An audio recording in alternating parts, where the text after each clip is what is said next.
اعوذ باللہ من الشیطان اللعین الرجیم بسم اللہ الرحمن الرحیم الحمد للہ وکفی وسلام علی عبادہ الذین اصطفی. درود بھیجیے محمد علیہ.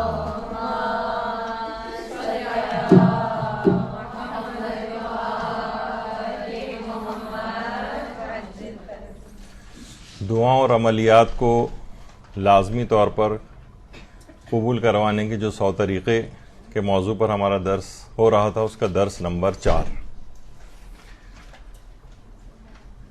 آج دیکھتے ہیں بات کہاں تک پہنچتی ہے اور یہ عدد کہاں تک جاتا ہے. تو بغیر کسی تمہید میں جائے تیزی کے ساتھ گفتگو مکمل کرتے ہیں اپنی پچھلی نشست سے آگے بڑھاتے ہوئے. اس میں ایک چیز یہ ہے کہ دعا سے پہلے ہمیشہ بسم اللہ پڑھی جائے، کیونکہ کوئی بھی کام جو کہ بسم اللہ پڑھے بغیر شروع کیا جائے، روایات میں یہ آیا ہے کہ وہ ناکام ہوتا ہے، نامراد ہوتا ہے اور اس کا پائے تکمیل تک پہنچنا مشکل ہوتا ہے. تو بسم اللہ ضرور پڑھی جائے. اچھا، بسم اللہ الرحمن الرحیم کو شارٹ فارم میں بسملہ کہا جاتا ہے. بسملہ یعنی اس حد تک اتنی عام چیز ہے کہ جب تعلیم دین کی کسی کی بھی ابتدا ہوتی ہے، بچے کی جب رسم بسم اللہ ہوتی ہے، جو کہ ہمارے یہاں ایک رسم کے طور پر بھی ہے، تو روایت میں یہ بات آئی ہے کہ معلم جس وقت بچے سے کہتا ہے کہ کہو بسم اللہ الرحمن الرحیم، تو پروردگار عالم اس معلم کو، اس بچے کے والدین کو اور اس بچے کو جہنم کی آگ سے آزادی کا پروانہ لکھ دیتا ہے. تو دعا کرنے سے بھی پہلے ہر وہ چیز کہ جس کی شروع میں بسم اللہ پڑھ دی جائے، وہ کام ضرور پائے تکمیل تک پہنچتا ہے. اچھا، کچھ موارد ایسے ہیں جس میں خاص طور پر بسم اللہ الرحمن الرحیم کہنے کی الگ سے تاکید ہے.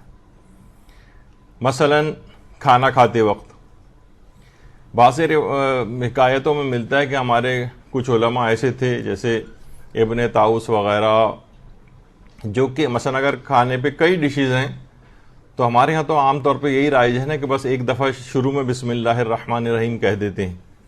وہ ہر ڈش سے لیتے وقت بسم اللہ الگ سے کہتے تھے، بلکہ بعض کے متعلق تو ملتا ہے حکایتوں میں کہ وہ ہر لقمے سے پہلے بھی بسم اللہ کہتے تھے. تو کھانے کھاتے وقت کس کی بڑی تاکید ہے؟ بسملہ پڑھنے کی. اس کے علاوہ مثلا اگر خط کسی کو لکھا جائے، اس کے اندر کافی تاکید آئی ہے. یا انسان جس وقت سونے جا رہا ہو، اس وقت بسم اللہ الرحمن الرحیم پڑھ کر سوئے.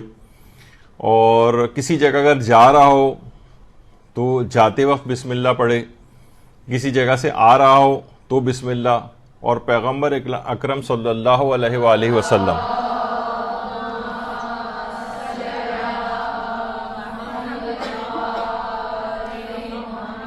ان کی تو یہ سیرت تھی کہ مشرکین کے سامنے بسم اللہ الرحمن الرحیم کی بآواز بلند تلاوت کرتے تھے اور مشرکین کے تن بدن میں آگ لگ جاتی تھی.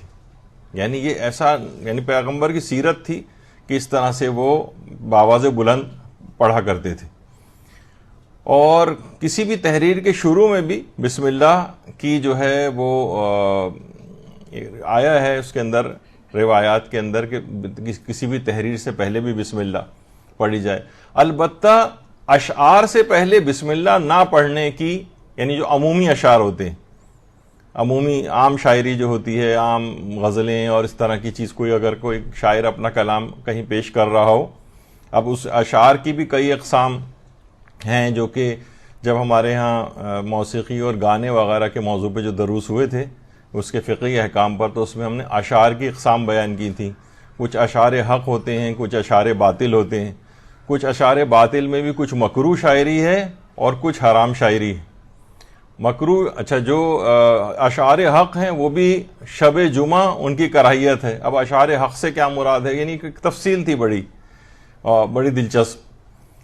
تو بہرحال لیکن جو عمومی جو غزلی اشعار ہیں اس سے پہلے بسم اللہ کی تاکید نہیں. اور اسلام کے اندر ایک الگ سے یعنی ثقافت کا ایک عنوان ہے کہ شروع سے ہی بسم اللہ الرحمن الرحیم کو بہت خوش خط لکھنے کی ترغیب جو ہے اس لحاظ سے دلائی گئی ہے. اور مقابلے ہوتے ہیں عام طور پر، ایران میں مقابلے ہوتے ہیں کہ بسم اللہ کون کتنی خوش خط لکھے گا. اور ہر کام سے پہلے ایک روایت ملتی ہے کہ ابن عباس ایک دفعہ حضرت امیر المومنین علی ابن ابی طالب علیہ الصلوۃ والسلام اللہم صلی علی محمد وعلی محمد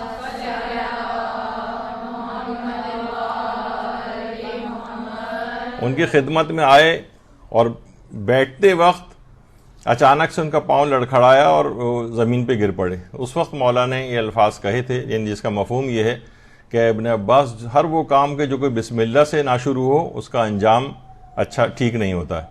یعنی ہمیشہ اب جو بھی دعا بھی اگر آپ بسم اللہ الرحمن الرحیم سے شروع کریں گی، جو کہ ہمارے ہاں اتنا رائج نہیں، تو اس کو رائج کرنا چاہیے. اگر اس کی ابتدا بسم اللہ سے ہوگی تو انشاءاللہ وہ دعا ضرور قبول ہوگی، کیونکہ روایات میں ہے کہ وہ کام ضرور پائے تکمیل تک پہنچتا ہے جس کی ابتدا بسم اللہ سے کی جاتی ہے.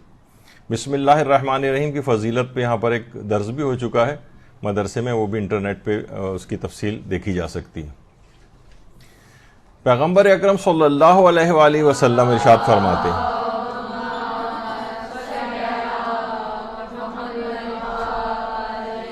کہ وہ دعا رد ہی نہیں ہوتی جس کے شروع میں بسم اللہ الرحمن الرحیم پڑھا جائے. تو بہت اہم ہے یہ اس لحاظ سے. اگلی شرط یہ ہے دعا قبول کروانے کے لحاظ سے کہ دعا جو ہے وہ تضرع، رونے اور اعتراف گناہ کے بعد ہونی چاہیے. یعنی ایک تو ہوتا ہے بالکل ایک روکھے پھیکے طریقے سے، جس طریقے سے یعنی عام طور پر دعا کی جاتی ہے، لیکن اسی میں اگر رویا جائے، اسی میں گڑ گڑایا جائے، آہوزاری کی جائے. ہمارے کتنے ایسے علماء گزرے ہیں جو کہ دینی طالب علموں کو باقاعدہ اس بات کی نصیحت کرتے تھے، بلکہ ایک دفعہ تو درس دینا موقوف کر دیا تھا ایک بہت بڑے عالم دین نے، کہ جب میں ہاسٹل میں جہاں پہ طالب علموں کی رہائش ہوتی ہے، وہ رات کے وقت وہاں پر آتے تھے اور کہتے تھے اگر تمہارے کمروں سے مجھے گریہ و آہوزاری اور مناجات کی آوازیں نہیں اگر آئیں تو تم لوگ اس قابل نہیں ہو کہ تمہیں درس دیا جائے، میں درس دینا موقوف کرتا ہوں. یہاں تک کہ طالب علم اس بات پہ متوجہ ہوئے اور اس کے بعد رات کے آخری پہر اٹھ کر نماز شب اور اس کے اندر گریہ وزاری اور مناجات وغیرہ وہ کرنا شروع کی، تو پھر انہوں نے درس دینا شروع کیا. تو دعا کے اندر ایک تضرع ہونا چاہیے، ایک آہوزاری ہونا چاہیے، رونا ہونا چاہیے، اعتراف گناہ ہونا چاہیے. آپ دیکھتے ہیں نا کہ اعتراف گناہ کے بعد کتنی سہولیات عام عدالتوں سے بھی مل جاتی ہیں کہ بھائی اس نے جو ہے نا اعتراف جرم کر لیا ہے، اب عدالتیں بھی اس کے لیے نسبتاً نرم گوشہ رکھتی ہیں. تو پروردگار عالم کے یہاں بھی ہے کہ اگر اعتراف گناہ انسان کر لے اپنی تقصیروں کا، پروردگار یہ ہو گئے ہیں مجھ سے گناہ لیکن تو ان کو معاف کرنے والا ہے، اس میں روئے گڑ گڑائے، تو وہ ایسی دعائیں بہت جلدی قبول ہوتی ہیں. تو دعا تضرع، رونے اور اعتراف گناہ کے بعد ہو. اور یہ بھی پیغمبر فرماتے ہیں کہ رقت قلب طاری ہو جائے تو اس وقت دعا مانگنے کو غنیمت جانو، کیونکہ رقت قلب رحمت ہے. رحمت پروردگار برس رہی ہے تمہارے اوپر. اس وقت جو بھی دعا کرو گے وہ دعا ضرور قبول ہوگی، آنکھوں میں آنسو کچھ آ جائے. یہی وجہ ہے کہ آیت اللہ بہجت یہ بات کہا کرتے تھے کہ ائمہ کے حرموں میں داخلے کے لیے ایک اذن دخول پڑھا جاتا ہے. کچھ الفاظ ہیں، وہ کہتے تھے کہ آنکھوں میں آنسوؤں کا آ جانا یہ اذن دخول ہے. اس کا مطلب ہے کہ ائمہ نے اپنی بارگاہ میں آپ کو آنے کی اجازت دے دی. یعنی کسی کی اگر وہاں جائے اور کسی شخص کی اسی وقت آنکھوں میں آنسو آ جائیں تو یہ اس کا مطلب ہے کہ اس کو ائمہ کی طرف سے حرم میں داخلے کی اجازت مل گئی. ایک تو الفاظ اذن دخول ہوتے ہیں اور ایک یہ ویسا اذن دخول ہے یعنی عرفانی لحاظ سے کہ گویا کہ آپ کو اجازت مل گئی. تو اسی طریقے سے آنکھوں میں آنسو اگر آ رہے ہیں دعا کے وقت تو یہ علامت قبولیت اور اجابت دعا ہے. یہ علامت اجابت دعا ہے. اس کا مطلب یہ ہے کہ آپ کی دعا قبول ہو گئی. تو انسان خواہ بتکلف ہی کیوں نہ صحیح اپنے آپ کو ذرا گہرائی کے اندر محسوس کرے اپنی دعا کو اور اعتراف، کیونکہ اپنے گناہوں کو یاد کر کے رونا یہ خود بہت اس کی تاکید کی گئی ہے. تو بہرحال رقت قلب کے ساتھ ہونا چاہیے. اور یہ بھی پیغمبر نے فرمایا کہ رقت قلب طاری ہو جائے تو اس وقت دعا مانگنے کو غنیمت جانو، یہی کیونکہ یہ رقت قلب رحمت ہے. اور یہ بات بھی کہی ہے کہ جب چھٹے امام نے کہ جب تیرا جسم کانپنے لگے اور آنسو نکلنے لگے اور تیرا دل ڈرنے لگے تو اس وقت اللہ سے رجوع کر، تیرا تیر نشانے پر لگے گا، یعنی لازمی اس وقت دعا قبول ہو جائے گی۔ تو یہ ایک بہت اہم ہے جس کا روایات کے اندر تذکرہ آیا کہ دعا کو مانگتے وقت انسان کو چاہیے نہ صرف آنکھوں سے آنسو بلکہ دل بھی اس کا کانپ رہا ہو، جسم بھی اس کا کانپ رہا ہو، یعنی ڈوب کر جب دعا کرے گا تو اسی وقت یہ تمام کیفیات اس کو حاصل ہوں گی۔ اور روایت میں حضرت امیر المومنین علیہ الصلوۃ والسلام ارشاد فرماتے ہیں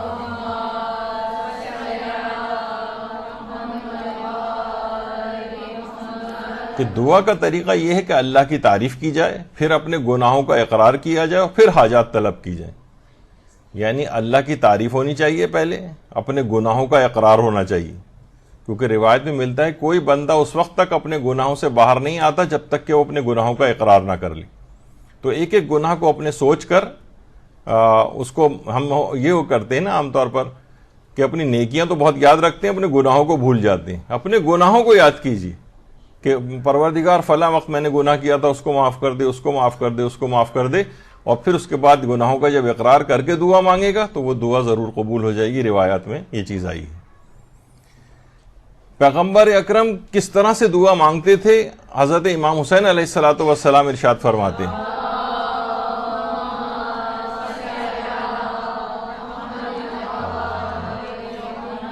کہ پیغمبر اکرم تضرع و زاری کے موقع پر اپنے دونوں ہاتھوں کو اٹھاتے تھے اور خلوص دل کے ساتھ اس طرح سے دعا کرتے تھے جیسے کوئی مسکین کھانا طلب کرتا۔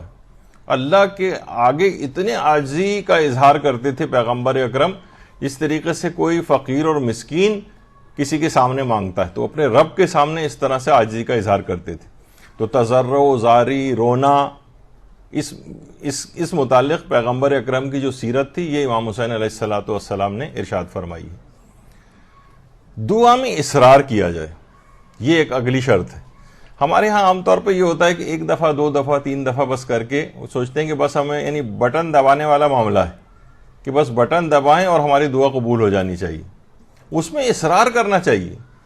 ممکن ہے کہ اتنی جلدی ابھی آخر میں چل کے اگر آج موقع اس کا ہوا تو اس میں یہ ذکر آئے گا کہ بعض اوقات ایک طویل عرصہ بھی لگ سکتا ہے، اور اس کے فوائد کتنے زیادہ ہیں کہ جتنا لیٹ دعا قبول ہوگی اور آپ اتنا ہی اصرار کرتی جائیں گی۔ تو جیسے کہ ہم نے پہلی نشست میں عرض کیا تھا کہ دعا بذات خود ایک عبادت ہے، استغفار بذات خود ایک عبادت ہے۔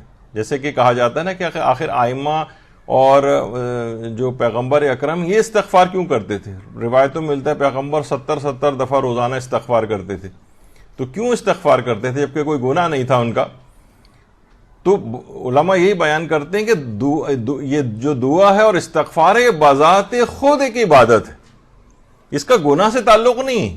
استغفار کرنا بذات خود ایک عبادت ہے اور وہ مسلسل عبادت ہے خدا میں۔ تو دعا میں اصرار کیا جائے، یعنی جتنی دیر لگے گی دعا قبول ہونے میں اور آپ کی طرف سے اتنا ہی اصرار ہوگا تو نیکیوں سے نامہ اعمال مسلسل بھرتا جائے گا کہ آپ مسلسل اس کام کو عبادت خدا میں اس وقت کو گزار رہی ہیں۔ دعا میں اصرار کیا جائے، بار بار کی جائے، بار بار کی جائے، بار بار کی جائے، یہاں تک کہ ایک موقع آئے گا کہ دروازہ مسلسل کھٹکھٹانے پر کھول ہی جاتا ہے۔ دعا میں اصرار۔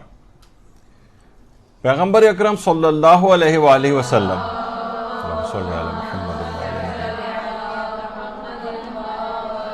فرماتے ہیں کیا میں تمہیں ایک ایسے ہتھیار کی رہنمائی نہ کروں جو تمہیں تمہارے دشمن سے نجات دے، تمہارے رزق کو بڑھا دے؟ لوگوں نے کہا کیوں نہیں یا رسول اللہ، ارشاد فرمائیے۔ تو آپ نے فرمایا دن رات اپنے پروردگار سے دعا مانگو کیونکہ دعا مومن کا ہتھیار ہے۔ اور پیغمبر نے یہ بھی فرمایا کہ اللہ اس مانگنے والے کو پسند کرتا ہے جو مانگنے میں اصرار کرے، بار بار مانگے، بار بار مانگے۔ یہ نہ ہو کہ بس ایک آدھ دفعہ مانگا اور اس کے بعد پھر وہ کہے کہ جناب بس اب میری دعا تو قبول ہونی چاہیے، اللہ تو میری کوئی دعا سنتا ہی نہیں ہے، اور فوراً حرف شکایت زبانوں کے اوپر آ جائے۔ یہ پسند نہیں کیا گیا ہے، اور بس آپ کا جو فریضہ ہے آپ اس کو انجام دیجیے، پروردگار کے ہاں جب مصلحت ہوگی تو وہ اس دعا کو قبول کرے گا۔ اس کے بعد اگلی شرط یہ ہے کہ دعاؤں سے بے وفائی نہ کی جائے۔ اچھا یہ کیا ہوتی ہے دعاؤں سے بے وفائی؟ ہمارے ہاں کیا ہوتا ہے کہ مثلا ہم نے اپنی کسی حاجت کے لیے کوئی دعا پڑھنی شروع کی اور وہ حاجت قبول ہو گئی، ہم فوراً اس دعا کو پڑھنا ترک کر دیتے ہیں۔ یہ دعاؤں سے بے وفائی. وفا کا تقاضا ہی. اچھا اس سے ایک فائدہ ایک اور بھی ہوتا ہے. مثلا اگر وہ دعا جو کہ آپ نے کرنی شروع کی تھی کوئی, کیونکہ مثلا فلاں میں دعائے توسل آپ نے کسی حاجت کے لیے پڑھنا شروع کی اور وہ حاجت آپ کی پوری ہو گئی, اب آپ نے دعائے توسل پڑھنا بند کر دی. حدیث قصہ کسی حاجت کے لیے پڑھنا شروع کی, وہ بند کر دی.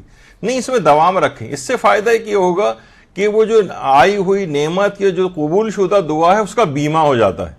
کیونکہ بعض اوقات آئی ہوئی نعمتیں بھی تو واپس ہو جاتی ہیں. مثلا آپ نے کسی دعا بیماری کو دور کرنے کے لیے پڑھی اور پھر وہ بیماری دور ہو گئی آپ کی, آپ نے دعا پڑھنی چھوڑ دی, اور تو ممکن ہے وہ بیماری پھر دوبارہ ہو جائے یا کوئی اور بیماری ہو جائے. اگر اس دعا کو آپ کنٹینیو رکھیں گی تو یہ بیمہ ہو جائے گا. یعنی گویا آپ نے مسلسل اس کا دفیہ کر لیا ہے اور وہ نعمت اب آپ سے چھینے گی نہیں. اور عام طور پہ یہ ہوتا ہے کہ لوگ دعائیں پڑھنا اس کے بعد بند کر دیتے ہیں کہ بس ٹھیک ہے دعا قبول ہو گئی, اب یہ دعا بند کر دی. ٹھیک ہے, یعنی جائز تو ہے, کوئی حرام کام نہیں ہے, لیکن بہرحال کہا جاتا ہے کہ اگر اس دعا کا آپ کو بیمہ کرانا ہے اور یعنی وہ نعمت جو آپ کو حاصل ہوئی ہے, جو حاجت آپ کی پوری ہوئی ہے, وہ آپ کی ہمیشہ برقرار رہے, تو آپ اس دعا کو بھی کنٹینیو رکھیں گے جس نے اس دعا کو قبول کروایا. دعا سے بے وفائی نہ کی جائے. قنوت نماز میں دعا کرنا. دیکھیے اس سے پہلے بھی ہماری گفتگو میں یہ بات آئی تھی کہ کوئی ایک عربی میں دعا اگر بہتر ہے کہ پڑھ لی جائے اور اس کے بعد پھر اپنی دعا بھی مانگی جا سکتی نماز کے قنوت میں. اور مثلا سبحان اللہ کہہ دیا آپ نے, الحمدللہ کہہ دیا ہاتھ اٹھا کر قنوت نماز کی نیت سے, تو آپ کا قنوت کا ثواب آپ کو مل جاتا ہے. اب اسی قنوت کے اندر اس کے بعد جب دعا آپ پڑھ لیں, دیکھیے عام حالات کے اندر تو یہ ایک آداب میں شمار کیا گیا ہے کہ دعا آپ نے ہاتھ اٹھائے اور اس کے بعد دعا جو ہے, اس کے بعد اگر آپ دعا مانگیں گی ہاتھوں کو اٹھا کر, تو اس کے بعد آپ اپنے چہرے اور سینے کے اوپر ہاتھوں کو پھیر لیں, جیسے کہ عام طور پر ہمارے یہاں دعاؤں میں ہوتا ہے. لیکن قنوت کے اندر یہ بات ناپسندیدہ شمار کی گئی اور کچھ علماء کے نزدیک تو مکروہ بھی شمار کی گئی. یعنی قنوت میں جب اس وقت دعا پڑھ کے آپ اختتام کریں تو ہاتھوں کو نیچے گرا دیں. بہترین نماز کیسے پڑھیں جو ہمارے ایک یہاں پر گفتگو ہوئی تھی, اس میں پوری ایک نشست قنوت کے مسائل کے اوپر ہوئی تھی, قنوت کے فقہی مسائل, اور اس میں قنوت میں پڑھنے والی دعائیں کون کون سی ہیں, اور اس میں علماء اور مراجع کے اور جو قرآنی دعائیں ہیں جو کہ قنوت کے اندر پڑھنا بہت زیادہ ثواب رکھتا ہے, اس کی 35 دعاؤں کی ایک لسٹ بھی یہاں پہ مدرسے نے اس کو پرنٹ کروایا تھا کہ ہمیں چاہیے کہ قنوت کے اندر جو پڑھے جانے والی کچھ تو مسنون دعائیں اور کچھ الگ سے قرآنی دعائیں بھی, تو وہ چھوٹی چھوٹی انبیاء کی دعائیں ہیں ابھی جن کا آگے چل کر تھوڑا سا تذکرہ آئے گا, تو وہ بھی انسان کو چاہیے کہ بدل کے ان دعاؤں کو بھی پڑھے تاکہ ان کا بھی سب ثواب اور فائدے حاصل ہوں.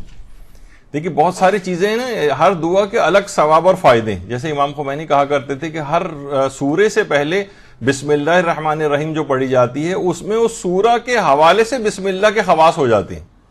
یعنی جو سورہ الحمد کے شروع میں جو بسم اللہ الرحمن الرحیم ہے اس کے خصوصیات اور فضائل چیزیں الگ ہیں, اور دیگر سوروں میں جو بسم اللہ آ رہی ہیں ان میں ان سوروں کے مطابق فضائل ہیں. یا جیسے آیت اللہ بہجت کہتے تھے کہ جو امام زادے ہیں ان کی قبور کے اوپر بھی جانا چاہیے. فرماتے ہیں کہ اس طریقے سے ہر وائٹامن کے الگ فائدے ہوتے ہیں. وائٹامن اے کا الگ فائدہ ہے, بی کا الگ فائدہ ہے, سی ڈی ای جتنے بھی وائٹامنز ہیں ان سب کے الگ الگ فائدے ہیں. اسی طریقے سے ہر امام زادے کے روضے پر جانے کے الگ فائدے آپ کو ملیں گے. تو قنوت نماز کا بھی یہی مسئلہ ہے کہ اس کے اندر جتنی بھی آپ دعائیں, الگ الگ دعائیں, انبیاء کی دعائیں ہیں, ائمہ کی دعائیں ہیں اور صالحین کی دعائیں ہیں, وہ اگر آپ پڑھیں گی تو وہ چھوٹی چھوٹی دعائیں ان کو یاد بھی رکھنا چاہیے اور نئے سے نئے فائدے نمازوں کے اندر لینے کی کوشش کرنی چاہیے. تو وہ آپ چاہیں تو مدرسے سے لے بھی سکتی ہیں 35 قنوت, یعنی جو کہ قرآن کی دعاؤں سے ماخوذ ہیں, وہ اگر یاد بھی کر لیے جائیں تو بہت اچھا. تو قنوت. اس کے بعد اگلا, نماز کے قنوت میں اس حد تک دیکھیے الگ الگ چیزیں کہ ملا ہادی سبزواری, یہ ہمارے کتنے بڑے عارف جو گزرے ہیں, ان کی شرح منظومہ آج بھی پڑھائی جاتی ہے بہت سی جگہوں پہ. نماز شب کے قنوت میں دعائے جوشن کبیر پڑھا کرتے تھے روزانہ ملا ہادی سبزواری نماز شب کے قنوت میں دعائے جوشان کبیر پڑھتے تھے. جیسے کہ میں نے پچھلی دفعہ بھی بات کہی تھی کہ بہت سے علماء ایسے گزرے جو دعائے ابو حمزہ سمالی نماز کے قنوت کے اندر پڑھا کرتے ہیں. دعائے ابو حمزہ سمالی کتنی رمضان المبارک کی کتنی مشہور و معروف اور طویل ترین دعا ہے. اور آیت اللہ بہجت خود فرماتے ہیں کہ ایک دفعہ جب وہ نجف میں زمانے طالب علم میں موجود تھے تو کہتے تھے کہ اتنا نورانی حرم امیر المومنین میں شب جمعہ جو ہے وہ رش ہوا کرتا تھا ایسے افراد کا جو طالب علموں کا اور علماء کا کہ ایک ایک وقت کے اندر ہم نے نوٹ کیا تھا کہ 70 افراد کے ہاتھ اٹھے ہوتے تھے جس میں وہ دعائے ابو حمزہ سمالی پڑھ رہے ہوتے تھے. تو اس طرح سے بہت سارے ملتا ہے ہمیں حکایات کے اندر. تو نماز شب کے قنوت اور جو عام نمازوں کے قنوت ہیں اس کے اندر بھی یہ دعائیں پڑھی جائیں. اور پیغمبر اکرم صلی اللہ علیہ وآلہ وسلم ارشاد فرماتے ہیں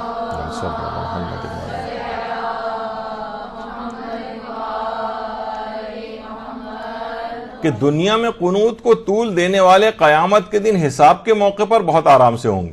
یعنی جتنا قنوت آپ کا طولانی ہوگا. اچھا قنوت طولانی کی کیا معنی صرف ہاتھ اٹھائے رہے؟ نہیں، اس کا مطلب ہے اتنی ہی دعائیں آپ پڑھ رہی ہیں، یعنی کثرت دعا قنوت کے اندر ہو رہی.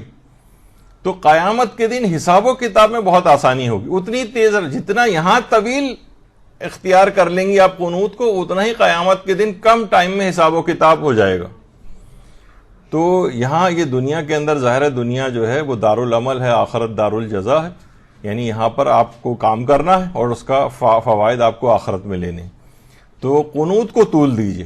اچھا جب ظاہر ہے کہ دعائے ابو حمزہ سمالی کوئی پڑھ رہا ہوگا، دعائے جوشان کبیر چلیں یہ تو بہت زیادہ طویل ہو گئی، لیکن اور بھی قنوت. اچھا ضروری نہیں کہ صرف ایک دعا پڑھ، مثلا اپنے ربنا آتینا پڑھ لی، ربنا اغفر لی پڑھ لی.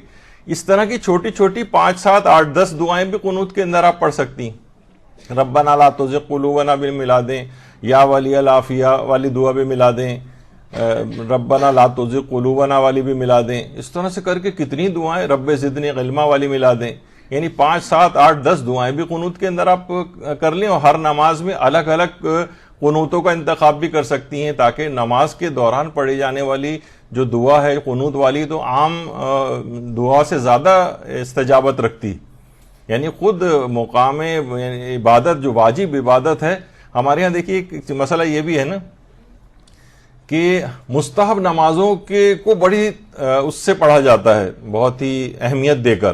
نماز شب ہاں واقعی اہمیت ہے بھی ان کی، نماز جعفر طیار ہے بھی، لیکن واجب نماز کو اتنی زیادہ اس سے نہیں پڑھا جاتا. کہا کہ یہ تو واجب ہے بس پڑھنی ہے، جیسے جیسے پڑھ لیں. اس کے بعد اس کے اندر بہت اچھے طریقے سے پڑھتے ہیں مستحب نمازوں کو. جبکہ مستحب نماز خواہ کتنی ہی تاکیدات اور ثواب کیوں نہ رکھے وہ واجب نماز کا مقابلہ نہیں کر سکتی. تو اپنی واجب نمازوں کو بہتر بنانا چاہیے. مستحب نمازیں بھی ماشاءاللہ اچھے طریقے سے پڑھیں ان کو بھی، لیکن اپنی واجب نمازوں کو بہتر بنائیں، ان کے قنوت کو بہتر بنائیں، قنوت کے اندر ورائٹی رکھیں.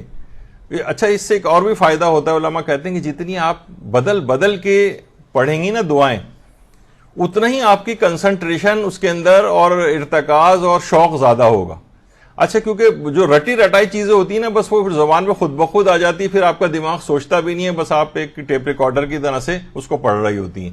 لیکن اگر آپ الگ الگ پڑھیں گی تو آپ کو دماغ لگانا پڑے گا. اچھا مجھے اپنی طلب علم کی دعا پڑھنی ہے، اب مجھے مغفرت کی دعا پڑھنی ہے، اب مجھے والدین کی مغفرت کی دعا پڑھنی ہے، اب مثلا مجھے امام زمانہ علیہ السلام کے لیے دعا کرنی ہے.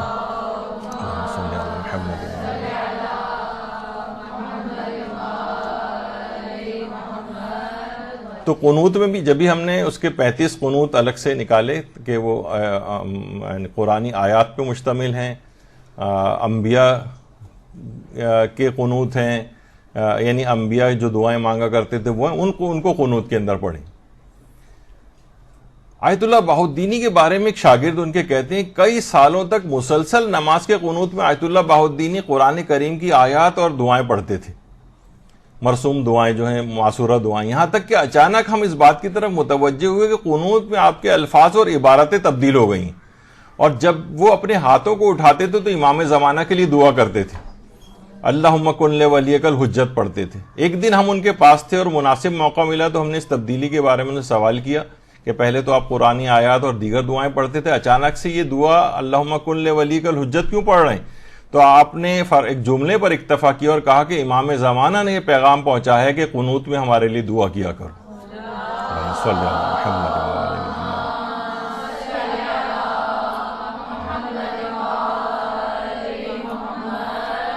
آیت اللہ بہاؤالدینی بہت عارف کامل شخصیت تھی، کتنے بڑے بڑے علماء ان کی شاگردی کے اندر تھے، تو باقاعدہ خود امام زمانہ علیہ السلام نے یہ فرمائش کی ہے کہ قنوت نماز میں ہمارے لیے دعا کیا کرو۔ تو جب آپ اتنی ساری دعائیں اور قنوت کے اندر پڑھ رہی ہیں تو کیوں نہ امام زمانہ کے لیے دعا، تو اپنی نمازوں کے قنوت میں لازمی اللہم کن لولیک الحجت کے ساتھ اس کے بعد جو اور دعائیں ہیں وہ بھی آپ ساتھ پڑھ لیں، تاکہ امام زمانہ علیہ السلام کے لیے دعا کرنے کے بعد جو دعائیں کریں گے تو اس کے صدقے میں وہ تمام دعائیں بھی انشاءاللہ آپ کی قبول ہو جائیں گی۔ تو قنوت میں تعجیل فرج کے لیے دعا، تعجیل ظہور کے لیے دعا، یہ بھی ضرور ہونی چاہیے، اس میں بھی ہمارے تمام مشکلات کا حل ہے۔ اور خود ابن طاؤس کے حالات زندگی کے بارے میں علماء نے لکھا ہے کہ سید رضی الدین علی ابن طاؤس نے سامرہ میں حضرت صاحب العصر والزمان کے سرداب میں اللہم صلی علی محمد وآل محمد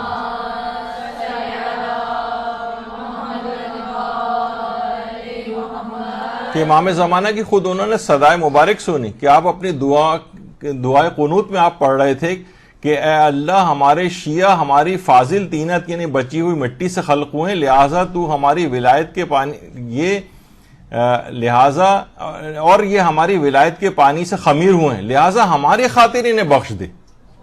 یعنی خود امام زمانہ علیہ السلام ہم آپ کے لیے اپنے نمازوں کے قنوت میں دعا کر رہے ہیں، یعنی امام زمانہ تو ہمارے لیے قنوت میں دعا کر رہے ہیں اور ہم امام زمانہ کے لیے قنوت میں دعا نہ کریں، تو پابندی سے اپنا ایک وہ بنا لینا چاہیے۔ یہی وجہ ہے کہ سید ابن طاؤس، ان کے متعلق علماء یہ بات بھی کرتے ہیں ظاہر کہ ان کی جو بہت ساری عملیات، دعائیں یا چیزیں جو ابن طاؤس سے نقل ہوئی ہیں، اس میں اکثر کے شروع میں سلسلے سند نہیں۔ تو ابن طاؤس نے جس طریقے سے وہ کہہ رہے ہیں کہ میں نے امام زمانہ علیہ السلام کو قنوت میں خود ان کو یہ دعا پڑھتے دیکھا، تو اس قدر ان کا ارتباط امام زمانہ سے تھا کہ براہ راست بھی انہوں نے بہت سی چیزوں کو ان سے لیا، تو لہٰذا بیچ میں سلسلے سند نہیں۔ تو دعاؤں کے سلسلے میں سلسلے سند کی اتنی زیادہ کوئی اہمیت اور حیثیت بھی نہیں ہے۔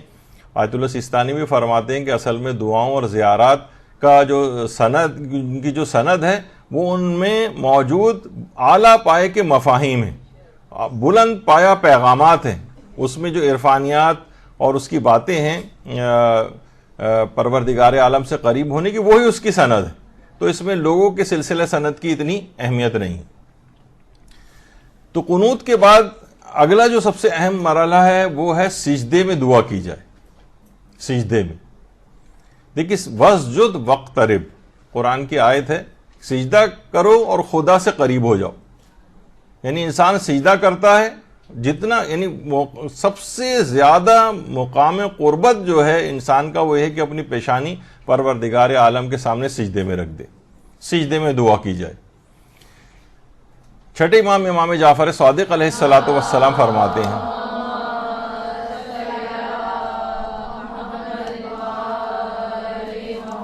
کہ جب بندہ سجدے میں اپنے رب سے دعا کر رہا ہوتا ہے تو اس وقت بندہ اپنے رب سے سب سے زیادہ قریب ہوتا ہے، اور وہ قرآن کی آیت بھی ابھی آپ نے سنی۔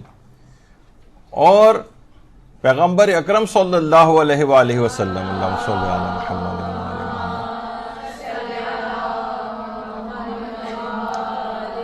کہ پوشیدہ سجدوں سے بڑھ کر اور کوئی چیز نہیں ہے جو ایک بندے کو اللہ سے قریب کرتی ہو۔ ایک تو ہے کہ لوگوں کے سامنے سے سجدہ کرنا، ٹھیک ہے، اس میں بھی کوئی ایسی پرابلم والی بات نہیں ہے، لیکن پوشیدہ سجدے یعنی لوگ اس سے آگاہی نہ رکھتے ہوں، یعنی آپ کے اور پروردگار عالم کے درمیان معاملہ ہو، تنہائی ہو، اس وقت پروردگار عالم کے سامنے سجدہ رکھا جائے تو سب سے زیادہ انسان اس میں قریب ہوتا ہے۔ جب سب سے زیادہ قریب ہو گئے اس وقت جو دعا کریں گے وہ دعا ضرور انشاءاللہ قبول ہوگی۔ تو سجدے میں جا کر دعا کرنا، ابھی امام موسیٰ کاظم علیہ السلام کی شہادت کے دن گزرے ہیں، اللہم صلی علی محمد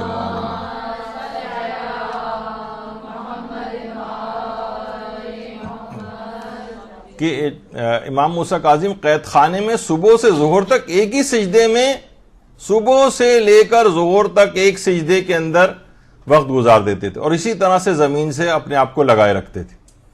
تو اس سے آپ سوچیں کہ ایک سجدہ اتنا طویل ترین سجدہ, اور جب انسان سجدہ اتنا طویل کرے اس میں جو بھی چاہیں دعائیں کرے, انشاءاللہ وہ دعائیں بھی اس کی لازمی طور پر قبول ہوں گی. اور چوتھے امام زین العابدین علیہ الصلوۃ والسلام,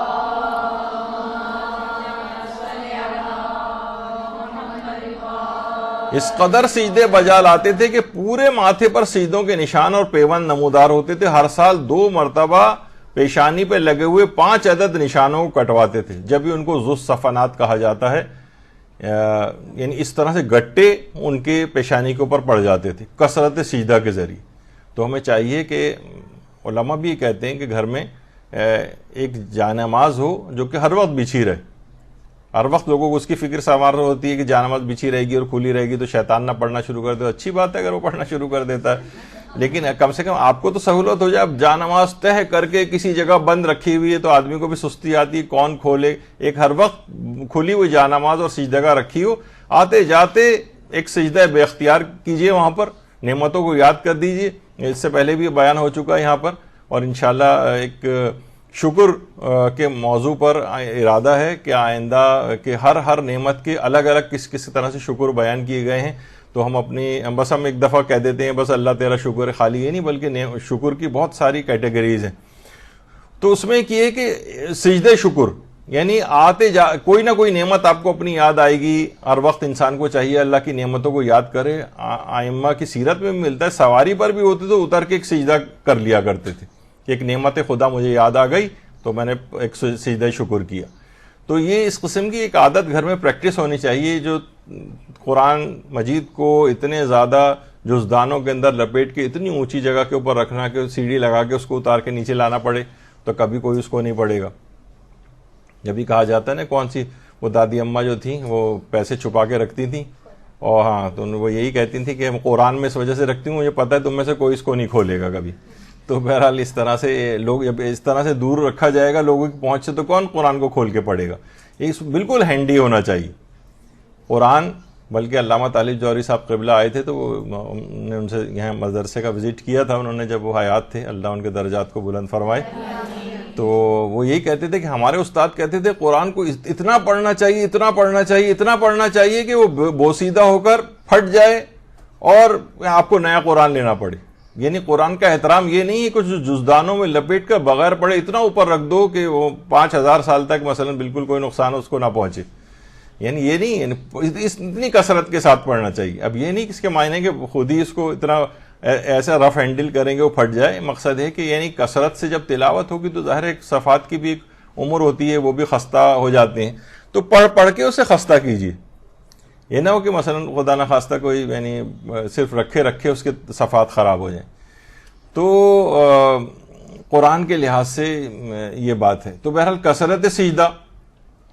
کثرت سجدہ جتنی آپ دعاؤں کی کثرت کریں گے سجدے میں جا کر اس کی قبولیت کے امکانات اسی قدر بڑھے رہیں گے. اور یہ بھی چھٹے امام نے جملہ ارشاد فرمایا کہ طولانی رکوع اور سجود جو ہیں عمر کے طولانی ہونے میں بھی مؤثر ہے. یعنی جتنا آپ رکوع اور سجدوں میں طول دیں گی اتنی ہی آپ کی عمر بڑھتی چلی جائے گی. تو دنیاوی اثرات بھی ہیں, اور ابھی آپ نے اس سے پہلے سنا کہ عالم آخرت میں اس کا بہت ہی اطمینان سے ہوگا, بہت ہی جلدی حساب کتاب اس کا ہو جائے گا. یعنی جتنا یہاں پر طول دیں گی قنوت کو, جتنا طول دیں گی رکوع اور سجدے کو, اور رکوع اور سجدے کو طول اس طرح تو نہیں دیں گی بس آپ خاموش بیٹھی ہوئی ہیں اس کے اندر اور سجدے کے اندر ہیں, نہیں, اس میں آپ دعائیں اذکار یہ سب اپنے بڑھائیں. اور رکوع اور سجدے میں طول دینے میں یا جتنا چاہیں آپ, مثلا آپ سبحان اللہ سبحان اللہ سبحان اللہ جتنی دفعہ چاہیں پڑھ لیں. لوگ کہتے ہیں کہ 3 دفعہ سے زیادہ پڑھ لیا ہم نے تو کہیں ہماری نماز غلط تو نہیں. 3 دفعہ کیا 300 دفعہ پڑھ لیں, 3000 دفعہ پڑھ لیں, بس نماز کا وقت قضا نہ ہو جائے. لیکن اتنا طویل رکوع اور سجدہ بھی آپ کر سکتی ہیں. تو یہ دنیاوی اعتبار سے بھی مؤثر ہیں اور آخرت کے اعتبار سے بھی بہت فائدہ مند چیزیں. حضرت امیر المومنین علیہ الصلوۃ والسلام ارشاد فرماتے ہیں اللہم صلی علی محمد و آل محمد کہ اگر نمازی کو علم ہو جائے کہ کتنی رحمتوں نے سے گھیرا ہوا ہے تو وہ کبھی سجدے سے سر نہ اٹھائے. اس قدر رحمتیں اس کے اوپر نازل ہو رہی ہوتی ہیں، اس قدر رحمتیں نازل ہو رہی ہیں، تو سوچیے کہ جو بھی دعا وہ مانگ رہا ہوگا کہ وہ کیوں قبول نہ ہوگی. اس وقت تو رحمت خدا اس کی چاروں طرف منڈلا رہی ہے، اس کے اوپر نازل ہو رہی ہے، برس رہی ہے اس کے اوپر. اس وقت جو بھی دعا مانگے گا وہ لازمی قبول ہوگی. آیت اللہ حسن زادہ عاملی فرماتے تھے، خدایا میں ان فرشتوں میں ہونے کی آرزو کرتا ہوں جو سجدوں کے علاوہ کوئی دوسرا کام نہیں کرتے. اے کاش میں اول زندگی سے آخری سانس تک ایک ہی سجدے میں گزار دیتا. یعنی سجدوں میں ہونا، حالت سجدہ میں، کہتے ہیں میں آرزو کرتا ہوں. ہے نا کہ بہت سے فرشتے ایسے ہیں جو صرف رکوع میں ہی ہیں، کچھ سجدوں میں ہی ہیں، تو کہتے ہیں کاش میں آرزو کرتا ہوں کہ میں ان فرشتوں میں سے ہوتا کہ جو پوری زندگی سجدے کے اندر، یعنی پورا پروردگار نے جو ان کا خلقت کا وقت رکھا ہے اسے مسلسل وہ سجدے کی حالت میں آخری سانس تک میں اپنی زندگی بھی کاش ایسی گزار سکتا. تو سجدہ ایک ایسی چیز ہے، اس میں جو دعائیں کریں گے وہ انشاءاللہ لازمی قبول ہوں گی. امام جعفر صادق علیہ الصلوۃ والسلام کو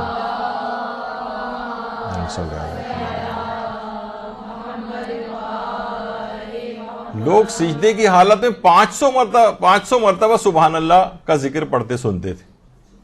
500 دفعہ سبحان اللہ سبحان اللہ سبحان اللہ، یعنی کثرت کے ساتھ جس قدر آپ پڑھ سکیں رکوع اور سجدے میں، اس میں کوئی ممانعت نہیں ہے، بلکہ ثواب اور بڑھتا چلا جائے گا. اچھا، اور یہاں تک روایت میں ملتا ہے کہ امام زین العابدین علیہ السلام جب سجدے میں جاتے تھے تو اس وقت تک سر کو نہیں اٹھاتے تھے جب تک کہ آپ کی پیشانی پر پسینہ نہ آ جاتا تھا. اچھا، یہ نمازوں سے ہٹ کر بھی تھا، یعنی فقط یہ نہیں کہ نمازوں میں ہی نہیں، الگ سے بھی سجدہ کرنے کی بہت تاکید ہے، اور اس میں جس قدر بھی دعائیں آپ کر سکیں اپنے لیے، سجدے میں جا کر جو دعا کریں گی اس کی قبولیت کے امکانات بہت زیادہ بڑھ جائیں گے. اگلا مرحلہ یہ ہے کہ والدین کی قبر پر جا کر دعا کی جائے، اللہ سے دعا کی جائے والدین کی قبر پر جا کر، اور والدین کو وسیلہ بنایا جائے. یعنی اللہ نے جب ان وسیلے کے طور پہ تو کہا ہے کہ ان کی قبر کے اوپر جاؤ اور دعا کرو، اللہ سے دعا کرو تو اللہ آپ کی دعا کو قبول کرے گا. یہی وجہ ہے کہ آیت اللہ سیستانی نے بھی توضیح المسائل میں لکھا ہے کہ والدین کی قبور پر جا کر اللہ سے حاجات طلب کرنا مستحب ہے.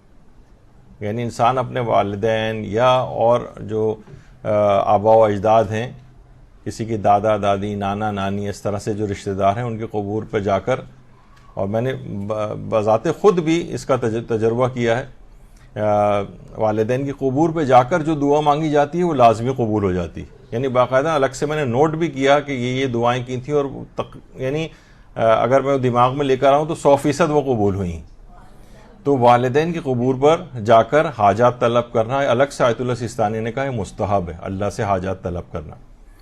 آیت اللہ حافظ بشیر نجفی سے بھی استفتاء ایک ہوا ہے، جو ان کا رسالہ صوت النجف ہے، کہ اگر کسی مومن کی کوئی حاجت پوری نہ ہو رہی ہو تو وہ اپنے ماں باپ کی قبر پر جائے اور کہے کہ اے میرے والدین، آپ خدا سے میری شفاعت کریں کہ خدا میری حاجت کو قبول کرے، تو اللہ آپ کی اس حاجت کو قبول کر لے گا. یعنی وہاں جا کر وہ انہیں مقام استجابت دعا ہے والدین کی. اگر کسی کے والدین حیات نہیں ہیں تو ان کی قبر پہ جا کر، اور زندہ والدین موجود ہیں تو ان کی دعائیں آپ لیں. ابھی آگے چل کر اس کا ذکر آئے گا. یعنی یہ نہیں کہ خدا نہ خواستہ ہم انتظار کریں گے کہ ان کا انتقال ہو جائے تو ان کی قبر پہ جائیں. بھائی ابھی ان کو راضی کیجئے، ابھی ان کو خوش کیجئے. یہاں پہ ناراض کیا ہوا اور انتظار کر رہے ہیں کہ قبر پہ جا کے دعا مانگیں گے تو قبول ہوگی. تو والدین کے ذریعے اللہ سے دعا مانگنا. اچھا، کچھ خاص راتوں میں دعائیں، خاص راتوں میں.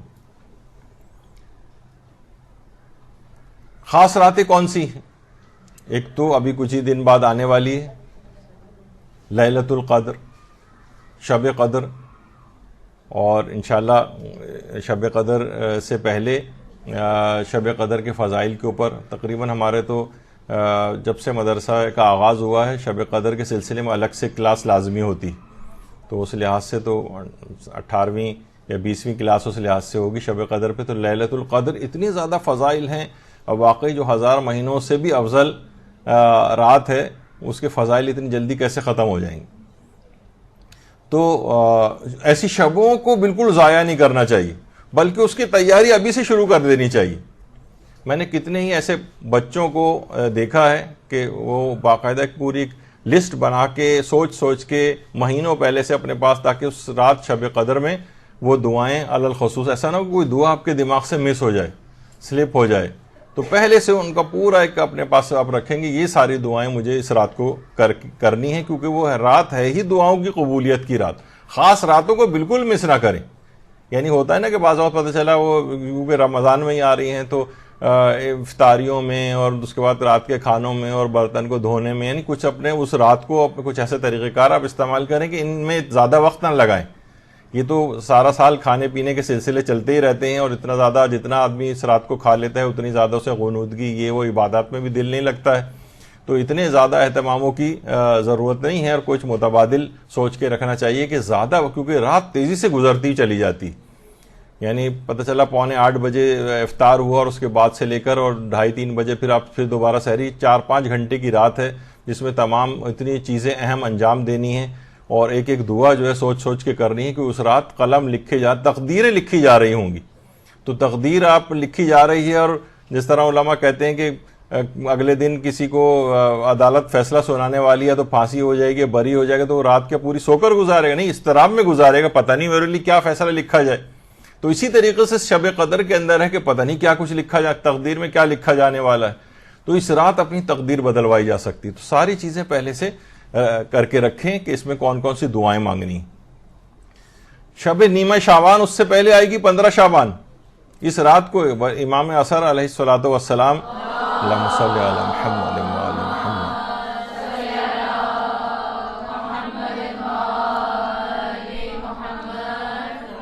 اس دعاؤں کو اس رات بالکل فراموش نہ کریں. اس کے لیے بھی پہلے سے تیاری کر کے رکھیں، کیونکہ اس میں بھی کہا جاتا ہے کہ تقدیریں لکھی جاتی ہیں شب نیمہ شعبان میں.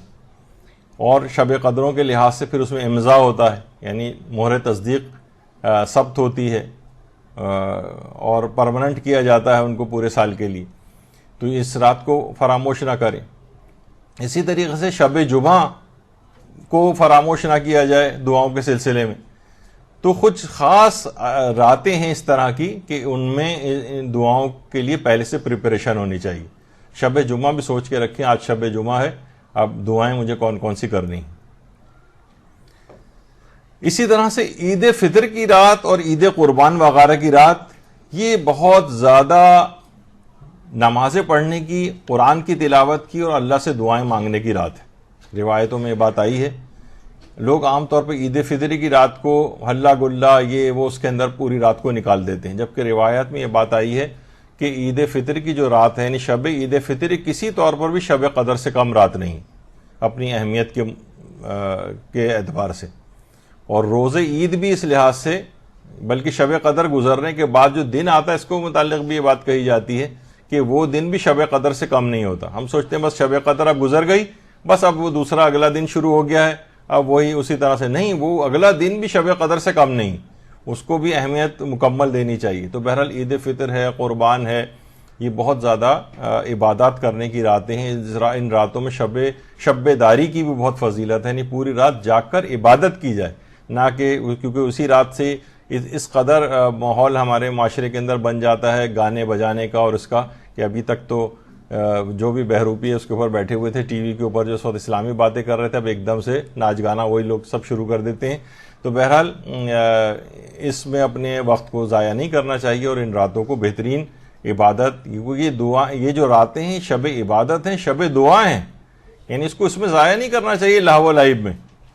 تو اس اعتبار سے اچھا، دعاؤں کے اعتبار سے ایک بات اور ہے قبولیت کے لیے کہ اول و آخر میں اللہ کے ناموں کا انتخاب کیا جائے. اللہ کے ناموں کا انتخاب، یعنی اس پہ تھوڑی سی آپ کی ورکنگ بھی ہونی چاہیے خود سے. میں تو ایک آدھ مثالیں دے کے گزر جاؤں گا، ورنہ تو پوری کلاس اس موضوع پر ہو سکتی ہے. اگر کوئی تیاری کرے کہ بھائی دعا، یعنی جو آپ دعا مانگ رہی ہیں اس اعتبار سے اللہ کی نام یا اس کی صفت کا انتخاب کریں پکارنے کے لیے. تو مثلا اگر اولاد کی کسی کو دعا مانگنی ہے تو یا خیر الوارثین، یہ والی، یعنی اللہ کے ایسے نام کا آپ انتخاب، مثلا عافیت یا دعا، اپنے آپ کو بلاؤں اور پریشانیوں سے بچانا ہے، عافیت طلب کرنی ہے اللہ سے، تو یا منعم بالعافیہ، اے عافیت کی نعمت عطا کرنے والے، اور پھر آپ اپنی بلاؤں اور پریشانیوں کا تذکرہ کریں کہ مجھے ان سے عافیت نصیب فرما. یعنی جو دعا آپ کر رہی ہیں، رزق کے لیے کوئی دعا کر رہی ہیں تو رزق کے اعتبار سے پروردگار عالم کا کسی نام کا انتخاب آپ کر لیں، یا رازقو مثلا. تو جتنی اس طرح کے اور بہت ساری چیزیں ایسی ہیں. استغفار طلب کر رہی ہیں گناہوں سے تو یا غفارو. اس طرح سے کوئی بھی چیز، جیسے حضرت شعیب کی جو دعا ہے، یا مثلا حضرت نوح کی دعا ہے، یا خیر المنزلین، یعنی منزل تک سب سے بہتر منزل پر پہنچانے والے. حضرت نوح کشتی کے اندر جا رہے تھے نا، اور کشتی کتنے تلاطم کا اور اس کا شکار ہو رہی تھی، تو اس وقت اس اللہ کے اس نام کو آپ پڑھیں جو اس دعا سے مطابقت رکھتا ہو. تو وہ آپ خود تلاش کریں کہ آپ کی دعا کیسی ہے، اور اس میں وہ ایسے ناموں سے پروردگار کو پکارنا جو آپ کی دعا سے مطابقت رکھتے ہیں، اور زیادہ آپ کی دعاؤں کو قبول کرانے میں معاون ثابت ہوں گے. اللہ کے ایسے ناموں کا انتخاب کیا جائے. یہ آئمہ کی دعاؤں کے اندر آپ کو ملے گا، آپ کو ڈھونڈ کے نکالنا ہوگا. اس پہ کوئی اگر ورکنگ کرے تو باقاعدہ کتابیں لکھی جا سکتی ہیں اس موضوع پر کہ کس کس طرح سے انہی ناموں سے آئمہ نے اللہ کو پکارا ہے، جس کی دعائیں اس سلسلے میں کی جا رہی ہیں جو اس دعا کے اندر موجود ہوتی ہیں. اپنے والدین کے لیے پہلے دعا کریں، پھر اپنے لیے دعا کریں، وہ لازمی دعا آپ کی قبول ہوگی. والدین کے لیے دعا کرنا، دیکھیے جن کے بھی والدین زندہ ہیں، بہت بڑی ایک نعمت ان کے پاس ہے. عام طور پر اب دیکھتے ہیں، ایک جملہ بھی مشہور ہے کہ جو معاشرت ہے نا، یہ حجاب ہوتی ہے، یعنی ہم اثر ہونا. یعنی آپ بھی موجود، جیسے ہم ہوتا ہے نا کہ اتنے ایک سے ایک بہترین علماء کام کرنے والے موجود ہیں، لیکن کوئی ان کی قدر ہی نہیں کرتا. ہاں جب دنیا سے چلے جاتے ہیں تو پھر ان کی تعریفیں ہوتی ہیں، ان کے پھر سیمینار ہوتے ہیں ان کے موضوع پر، ان میں ورک شاپس ہوتے ہیں، اور جب تک وہ زندہ ہیں لوگ ان کو گالیاں دے رہے ہیں، برا بھلا کہہ رہے ہیں، ان کے کام کو کوئی اپریشیٹ نہیں کر رہے ہیں. ہم کہا جاتا ہے نا مردہ پرست قوم ہے، یعنی انتظار کرتے ہیں کہ والدین کو ہوگا جناب انتقال کر جائیں گے تو ان کے لیے مجلس کرو. بھائی ابھی زندہ موجود ہیں، حیات ہیں، ان کے لیے دعائیں کریں، ان کا عزت و اکرام پہلے سے زیادہ کریں. ہر چیز آپ کی لازمی دعا قبول ہو جائے گی، تمام چیزیں. یعنی والدین اگر زندہ اور حیات موجود ہوں تب بھی ان کے لیے پہلے دعا کریں، اور دنیا سے چلے گئے ہوں تب بھی اپنی دعاؤں سے پہلے ان کے لیے دعا کریں. یہ لازمہ بنے گا اس بات کا کہ دعائیں آپ کی قبول ہوں گی. والدین کے لیے پہلے دعا ہو، پھر اپنے آپ کو رکھیں بعد میں. اچھا، اسی طرح سے پڑوسیوں کے لیے دعا. جب حضرت امام حسن علیہ السلام نے اللہم صلی علی محمد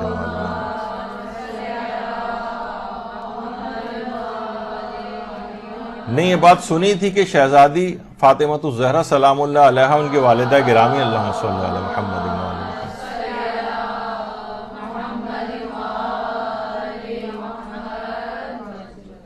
دوسرے لوگوں کے لیے دعائیں کر رہی ہیں اور گھر والوں کا نمبر ہی نہیں آ رہا. تو جب پوچھا تھا انہوں نے، یعنی ہم لوگوں کی تعلیمی کے لیے بات پوچھی جاتی ہے آئمہ کی سیرت میں، کہ معلوم بھی ہوتا ہے تب بھی پوچھتے کہ گھر والوں کا تذکرہ کیوں نہیں. تو انہوں نے جملہ استعمال کیا تھا الجار ثم الدار، پہلے پڑوسی دعا میں وہ مقدم رکھے جائیں گے، پھر گھر والوں کی باری آئے گی. تو انسان پڑوسیوں کے لیے بھی دعا کرے.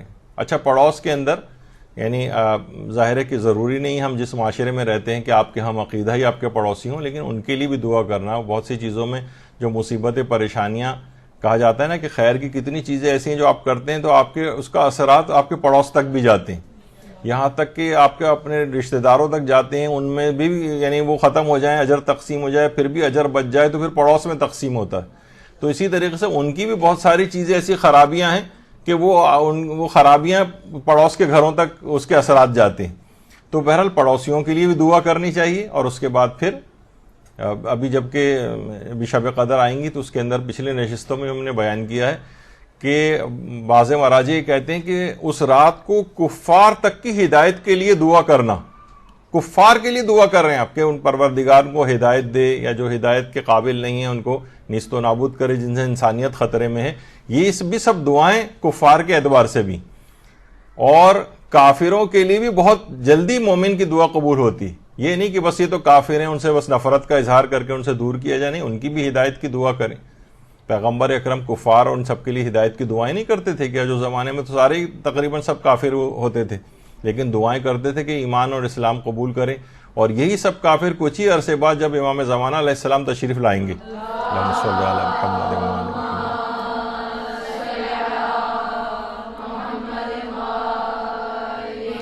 یہ سارے کے سارے منقلب ہو جائیں گے. یہ جو حضرت عیسیٰ کو آسمان پر اٹھائے جانے والی بات ہے کہ آخر کسی اور نبی کو کیوں نہیں اٹھایا گیا، حضرت عیسیٰ کو اٹھا کے آخری زمانے میں امام زمانہ کے پیچھے نماز پڑھنے کا، تاکہ کیونکہ پوری دنیا میں اکثریت عیسائیوں کی ہے.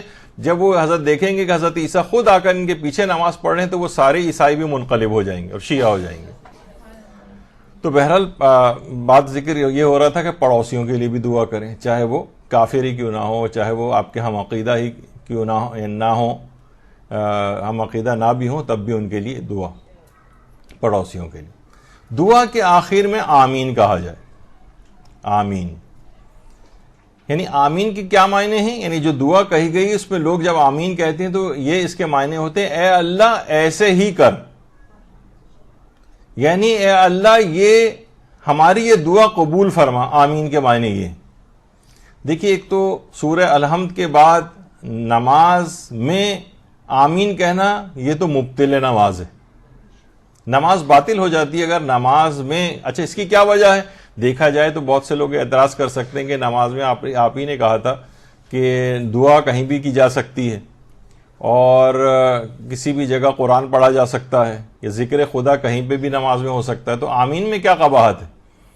تو قباحت یہ ہے کہ الگ سے روایات اس سلسلے میں پیغمبر اکرم سے بھی آئی ہیں اور چھٹے امام سے بھی آئی ہیں، جس میں انہوں نے واضح طور پر نماز میں سورہ الحمد کے بعد آمین کہنے کو منع فرمایا. ہماری فقہ میں جو غیر شیعہ فقہ ہیں ان کے اندر تو آمین کا ایک مسئلہ ہے، اور آمین بالجہر اور اخفات کے ساتھ آمین، اس کے اوپر خود کافی ایک اختلافی موضوع ان کی اپنی فقہ کے اندر موجود ہوتا ہے. لیکن یہ کہ بہرحال راوی نے آ کر چھٹے امام سے پوچھا بھی کہ مولا کیا ہم نماز میں جب الحمد سے فارغ ہو جائیں تو کیا آمین کہہ سکتے ہیں؟ تو امام نے فرمایا نہیں، اور یہی روایت پیغمبر اکرم صلی اللہ علیہ وآلہ وسلم سے بھی ہے.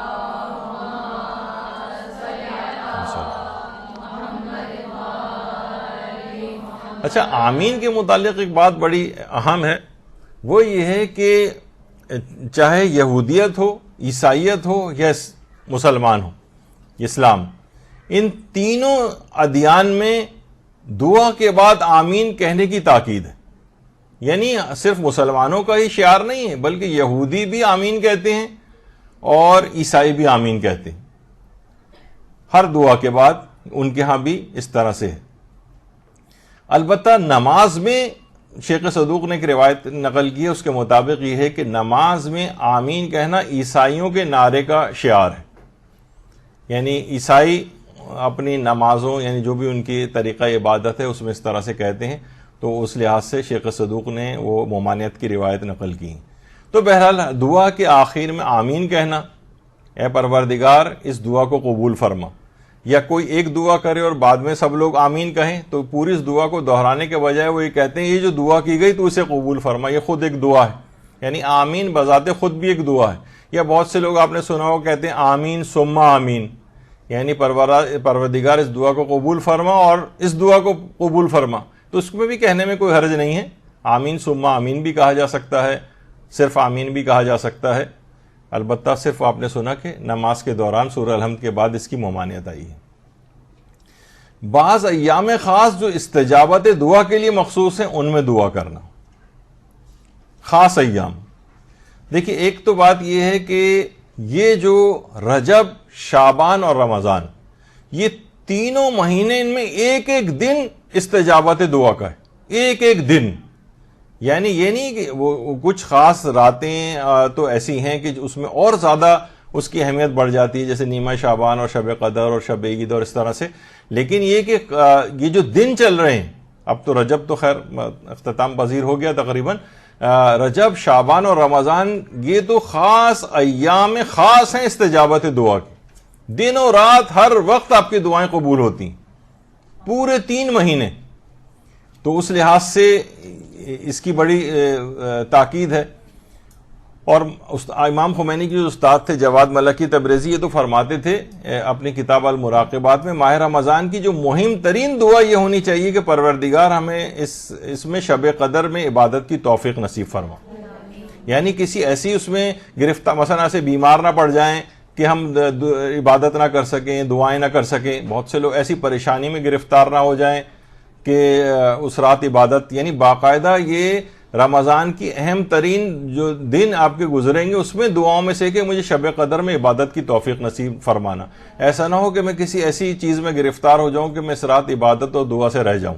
یعنی ہوتا ہے نا کہ انسان ایسا پریشان ہو جاتا ہے کہ وہ ادھر جا رہا ہے ادھر جا رہا ہے، اسپتالوں کے چکر کاٹنے پڑ رہے ہیں، یا کسی ایسی مشکل میں ہو گیا کہ وہ عبادت نہ کر سکے اس رات کو. تو خاص یہ ہے. ابھی تو اس کے اندر بہت تفصیل تھی، لیکن آپ نے دیکھا کہ خاص ایام دن کون کون سے ہیں، اس پہ کتنی تفصیل بیان ہو سکتی ہے، لیکن وہ کچھ آپ کے لیے ہوم ورک بھی ہے. ان چیزوں کو آپ خود حل کیجئے گا. بارش اور نکاح کے وقت دعا کی جائے.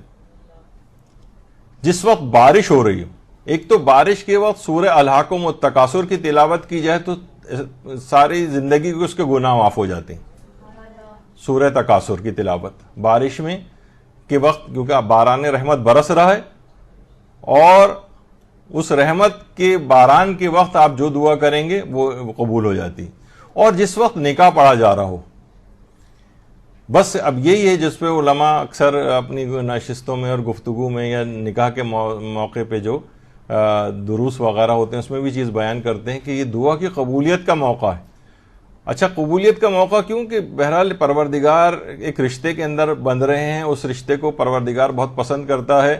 وہ تقریب اتنی بابرکت ہوتی ہے، لیکن اسی تقریب کو ہمارے ہاں فسق و فجور اور حرام کاریوں سے وہ کر دیا جاتا ہے، بھر دیا جاتا ہے. بتکلف اس وقت جو مولانا حضرات وغیرہ کو لایا جاتا ہے اور بڑی مشکل سے وہ آ کر اپنا فریضے کو ادا کرتے ہیں، کتنی مشکلات ہوتی ہیں. اس کے بعد سب سے زیادہ جو کھٹک رہا ہوتا ہے ان کی نگاہ میں وہ مولانا ہوتا ہے جو وہاں پہ بیٹھا ہوتا ہے. سوچتے ہیں کس طرح سے یہاں جائے اور ہم فسق و فجور کو دوبارہ شروع کریں. تو بہرحال اس نکاح کے خاص موقع پر جب دعاؤں کی قبولیت کا موقع ہے، اس کو فسق و فجور کی محفل بنا کر غضب خدا کا نشانہ ایک لحاظ سے جسے کہا جائے کہ پروردگار کا غضب ایسی محفل کے اوپر ہوگا جہاں اس کے احکامات کو اس قدر پائمال کیا جا رہا ہو. دلہن کے اعتبار سے کہ جناب دلہن کو قرآن کے سائے میں رخصت کیا جا رہا ہے، اس کے سر پہ قرآن رکھ کے، اسی کے نیچے سب سے زیادہ مخالفت ہو رہی. دلہن جو ہے جناب وہ پورے میک اپ کے اندر ہے، نامحرموں کی نگاہیں اس کے اوپر پڑ رہی ہیں اور بے حجابانہ اور اس طریقے سے، یعنی قرآن کی مخالفت قرآن کے سائے میں ہو رہی ہے. یعنی یہ ایک عجیب چیز ہے. تو بہرحال اسی طریقے سے تقریب نکاح ہے، اس کو بلکہ ہمارا ایک درس بھی اس موضوع پہ ہو چکا ہے کہ شب شادی شب گناہ کبیرہ، اس میں وہ سارے گناہ کبیرہ بتائے گئے ہیں جو عام طور پر اس شب شادی میں ہو رہے ہوتے ہیں. تو اس سے اب اتنی بابرکت محفل کو جس میں دعائیں قبول ہوتی ہیں، اس میں ایسا اس کو بنا دیا جائے ملعون ایک تقریب کہ جس میں گناہ ہی گناہ سے بھری ہوئی ہو اور بتکلف صرف کیونکہ وہ تو ایک مجبوری ہے آپ کی کہ بس وہ تو اس موقع پر نکاح پڑھنا ہے، تو تھوڑی سی ایک تڑکا لگانے کے لیے اس میں بس ایک معاذ اللہ جو ہے وہ حدیث قصہ وغیرہ پڑھ دی جاتی ہے. وہ کبھی وہ بھی نہیں ہوتی ہے، بس یہ کہ کسی طرح سے اس کو نمٹایا جائے تقریب کو. تو بہرحال اس کے بعد فسق و فجور دوبارہ شروع کیا ہے. تو نکاح کے وقت بہرحال جو اگر صحیح تقریب ہے تو اس موقع پر، بلکہ جو خواتین بھی موجود ہیں وہاں پر یا جو بے شادی شدہ ہیں اس موقع پر ان کے لیے دعائیں کرنا کہ ان کی بھی شادیاں ہو جائیں، اپنی گھروں کو ہو جائیں، تو وہ بھی بڑی اہم وہ چیز ہے دعا کے اعتبار سے اسی تقریب کے اندر. اسی طرح سے دیکھیے پیغمبر اکرم صلی اللہ علیہ وآلہ وسلم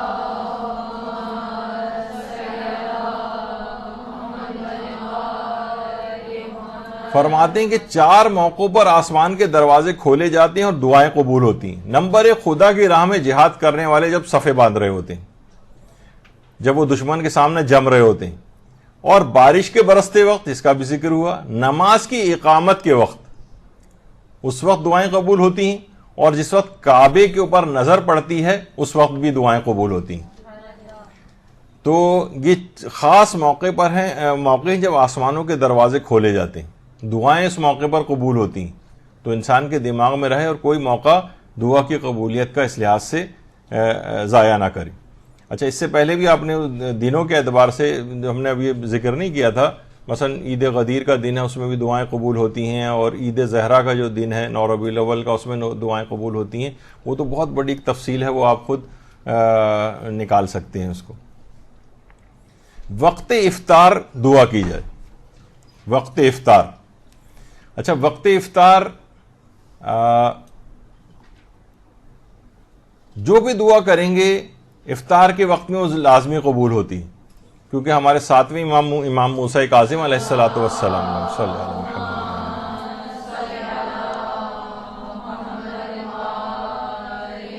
وہ بھی فرماتے ہیں کہ روزے دار کی دعا افطار کے وقت مستجاب ہوتی.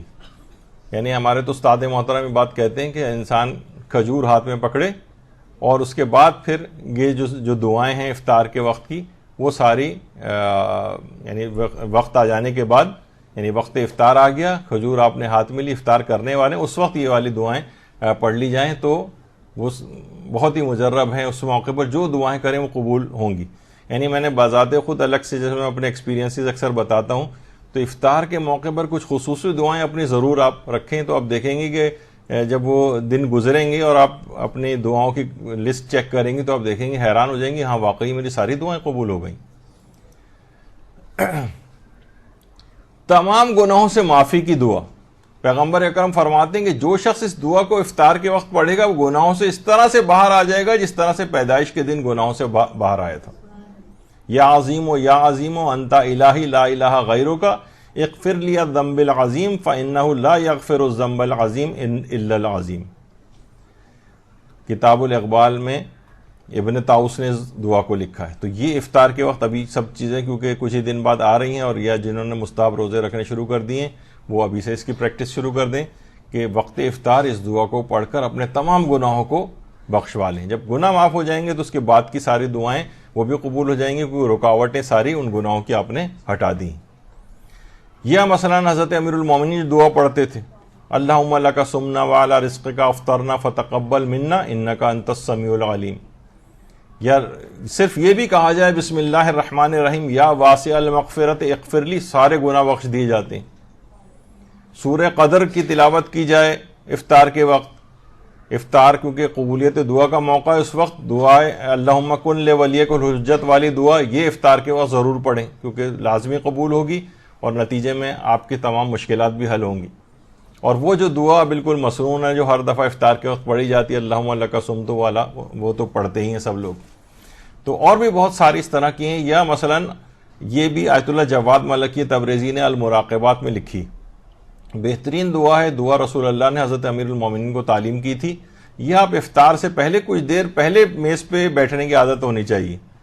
یعنی ایک تو ہے کہ آپ آخری وقت تک پکوڑے تل کے لائے چلی جا رہی ہیں، لائیو پکوڑے جن کو کہا جاتا ہے، اس کی کوئی ضرورت نہیں، تھوڑے سے ٹھنڈے بھی ہو جائیں تو کوئی حرج نہیں ہے. پہلے سے بیٹھ جائیں آ کر.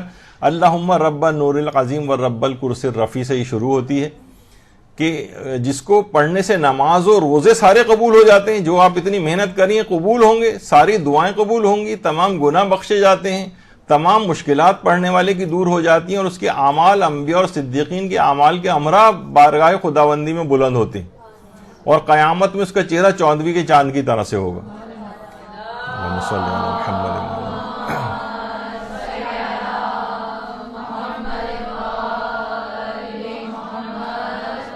لازمی اس کو قبول ہونا چاہیے، لازمی اس دعا کو پڑھنا چاہیے تاکہ آپ کی ساری دعائیں قبول ہو جائیں. تو کوئی مسئلہ نہیں ہے، مشکل سے 2 منٹ 1 منٹ کے اندر اس دعا کو پڑھا جا سکتا ہے. یہ کہیں سے لے کے ہم جب یہ شروع ہوگا رمضان تو اس وقت فیس بک وغیرہ پہ مدرسہ اس کو لگائے گا، تو وہاں سے لے کے سے بلکہ پرنٹ کر کے اپنے پاس افطار کی ٹیبل پہ آپ کے ہونی چاہیے. ایک غائب دوسرے غائب کے لیے دعا کرے. یعنی وہ شخص سامنے موجود نہیں ہے جس کے لیے آپ دعا کر رہی ہیں، ایسی دعا لازمی قبول ہو جاتی. یعنی اکثر جو لوگ کہتے ہیں، مثلا کوئی شخص اگر حج و عمرے پہ جا رہا ہوتا ہے تو لوگ اس سے التماس دعا کو کہتے ہیں، وہ پھر ان کو یاد کر کے وہاں پر دعا کرتا ہے. یعنی ایک غائب دوسرے غائب کے لیے دعا کر رہا ہے، اور وہاں جا کر بھی لوگ یہی کہتے ہیں کہ پروردگار ہم کتنے لوگوں کے دعاؤں کے سفیر بن کے یہاں پر آئیں، یعنی اب ہماری عزت رکھ لینا، اس نے ہم سے دعا کا کہا ہے، اب ہم جائیں گے اور دعا قبول نہیں ہوئی تو بڑی بے عزتی ہماری ہوگی، تو پروردگار ہماری اس دعا کو اس غائب کے لیے قبول کر لے۔ تو ایک غائب جب دوسرے غائب کے لیے دعا کرتا ہے، یعنی سامنے ہو تو ایک بتکلف اس کو کرے گا، لیکن غائب جب وہ سامنے بھی موجود نہیں تو بڑے اخلاص کے ساتھ پروردگار سے کسی دوسرے شخص کے لیے دعا کرے۔ اور اس سے پہلے آپ سن چکی ہیں، آیت اللہ محمد حسین طباطبائی فرماتے تھے کہ ایک فرشتہ خلق ہوگا، روایت میں بھی بات آئی ہے، فرشتہ خلق ہوگا جو کہے گا کہ جو دعا تو نے دوسرے کے لیے قبول کی پروردگار نے تیرے اپنے حق میں قبول کر لی۔ تو یہ ایک فائدہ یہ بھی اس کا ہوگا کہ ایک غائب دوسرے غائب کے لیے دعا کرے تو لازمی قبول ہوتی ہے، جب اس کے لیے قبول ہو رہی ہے تو اس کے لیے بدرجہ اولا اس دعا کو قبول کر لیا جائے گا، اخلاص کے ساتھ اس کی غیر موجودگی میں دعا کر رہا ہے۔ پیغمبر اکرم صلی اللہ علیہ وآلہ وسلم کہتے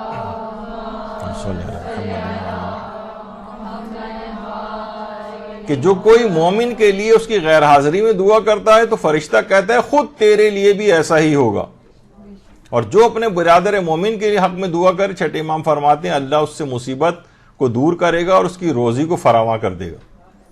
تو بہت اس کے فوائد ہیں دوسروں کے لیے دعائیں کرنا، ہمیشہ مقدم رکھیں۔ بلکہ آپ نے تو سنا ہی تھا کہ آیت اللہ طباطبائی یہ بات فرماتے تھے کہ مجھے تو یاد ہی نہیں پڑتا کہ میں نے کبھی اپنے لیے دعا کی ہو، ہمیشہ دوسروں کے لیے کی ہے، اس کے نتیجے میں میری بھی سب دعائیں پروردگار نے قبول کر لی۔ اجتماع میں دعا کریں، یہ بھی ایک طریقہ کار ہے۔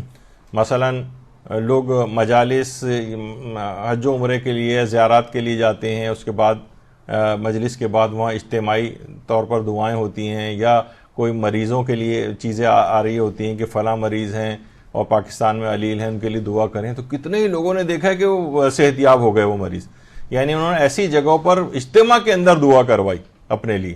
ایک تو انفرادی طور پر ہر شخص ویسے ہی دعا کرتا ہے، لیکن اجتماع میں دعا کرنا، اجتماع میں اجتماعی طور پر دعائیں ایک ساتھ، یعنی اس میں غیر مقبول کہا جاتا ہے نا کہ نماز جماعت جو ہوتی ہے اس کی قبولیت کے امکانات کیوں ہوتے ہیں؟ کیونکہ اتنی بڑی جماعت میں کوئی تو شخص ایک ایسا ہوگا کہ جس کی عبادت کو پروردگار قبول کر رہا ہوگا، تو کوئی ایک تو شخص ایسا ہوگا، تو جب ایک کی قبول کر لے گا تو پروردگار کی ذات اس بات سے بہت زیادہ کریم ہے، کہیں بلند ہے کہ وہ ایک شخص کی تو قبول کر لے اور باقی کو رد کر دے، وہ کہے گا جو جتنی ساتھ میں ان کو بھی قبول کر لو۔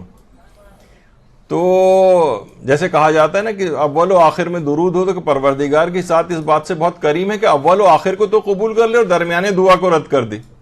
تو اللہم صلی علی محمد۔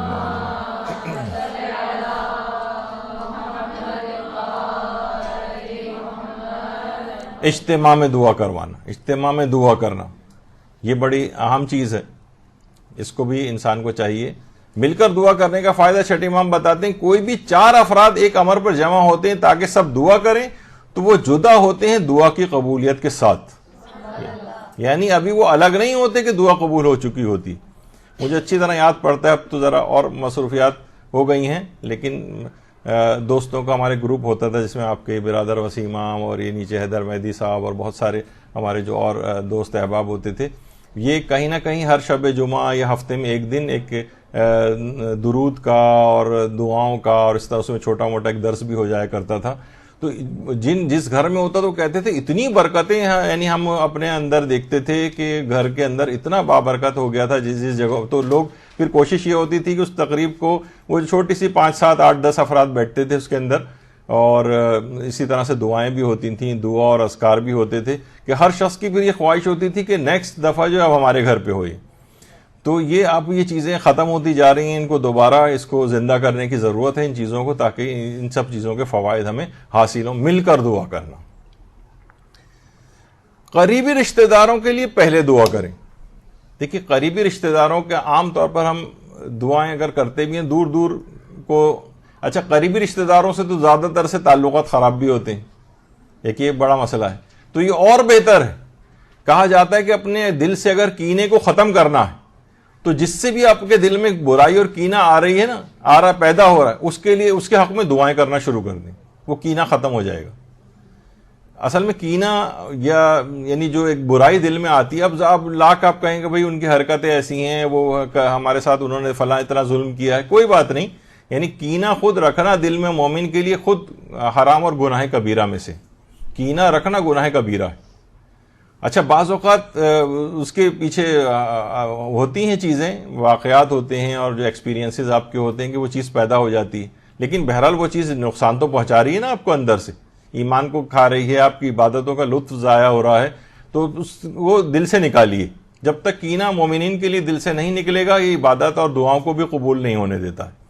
اس کا طریقہ کار یہ کہ ہر نماز کے بعد جس سے بھی دل میں برائی محسوس ہو رہی ہے اس کے لیے دعا کرنا شروع کریں، ہدایت کی دعا کریں، یہی دعا کریں کہ آپ کو تکلیف نہ پہنچائے، اس کے دل سے دماغ سے آپ کی وہ برائی والی چیز نکل جائے، یہی دعا کریں کم سے کم۔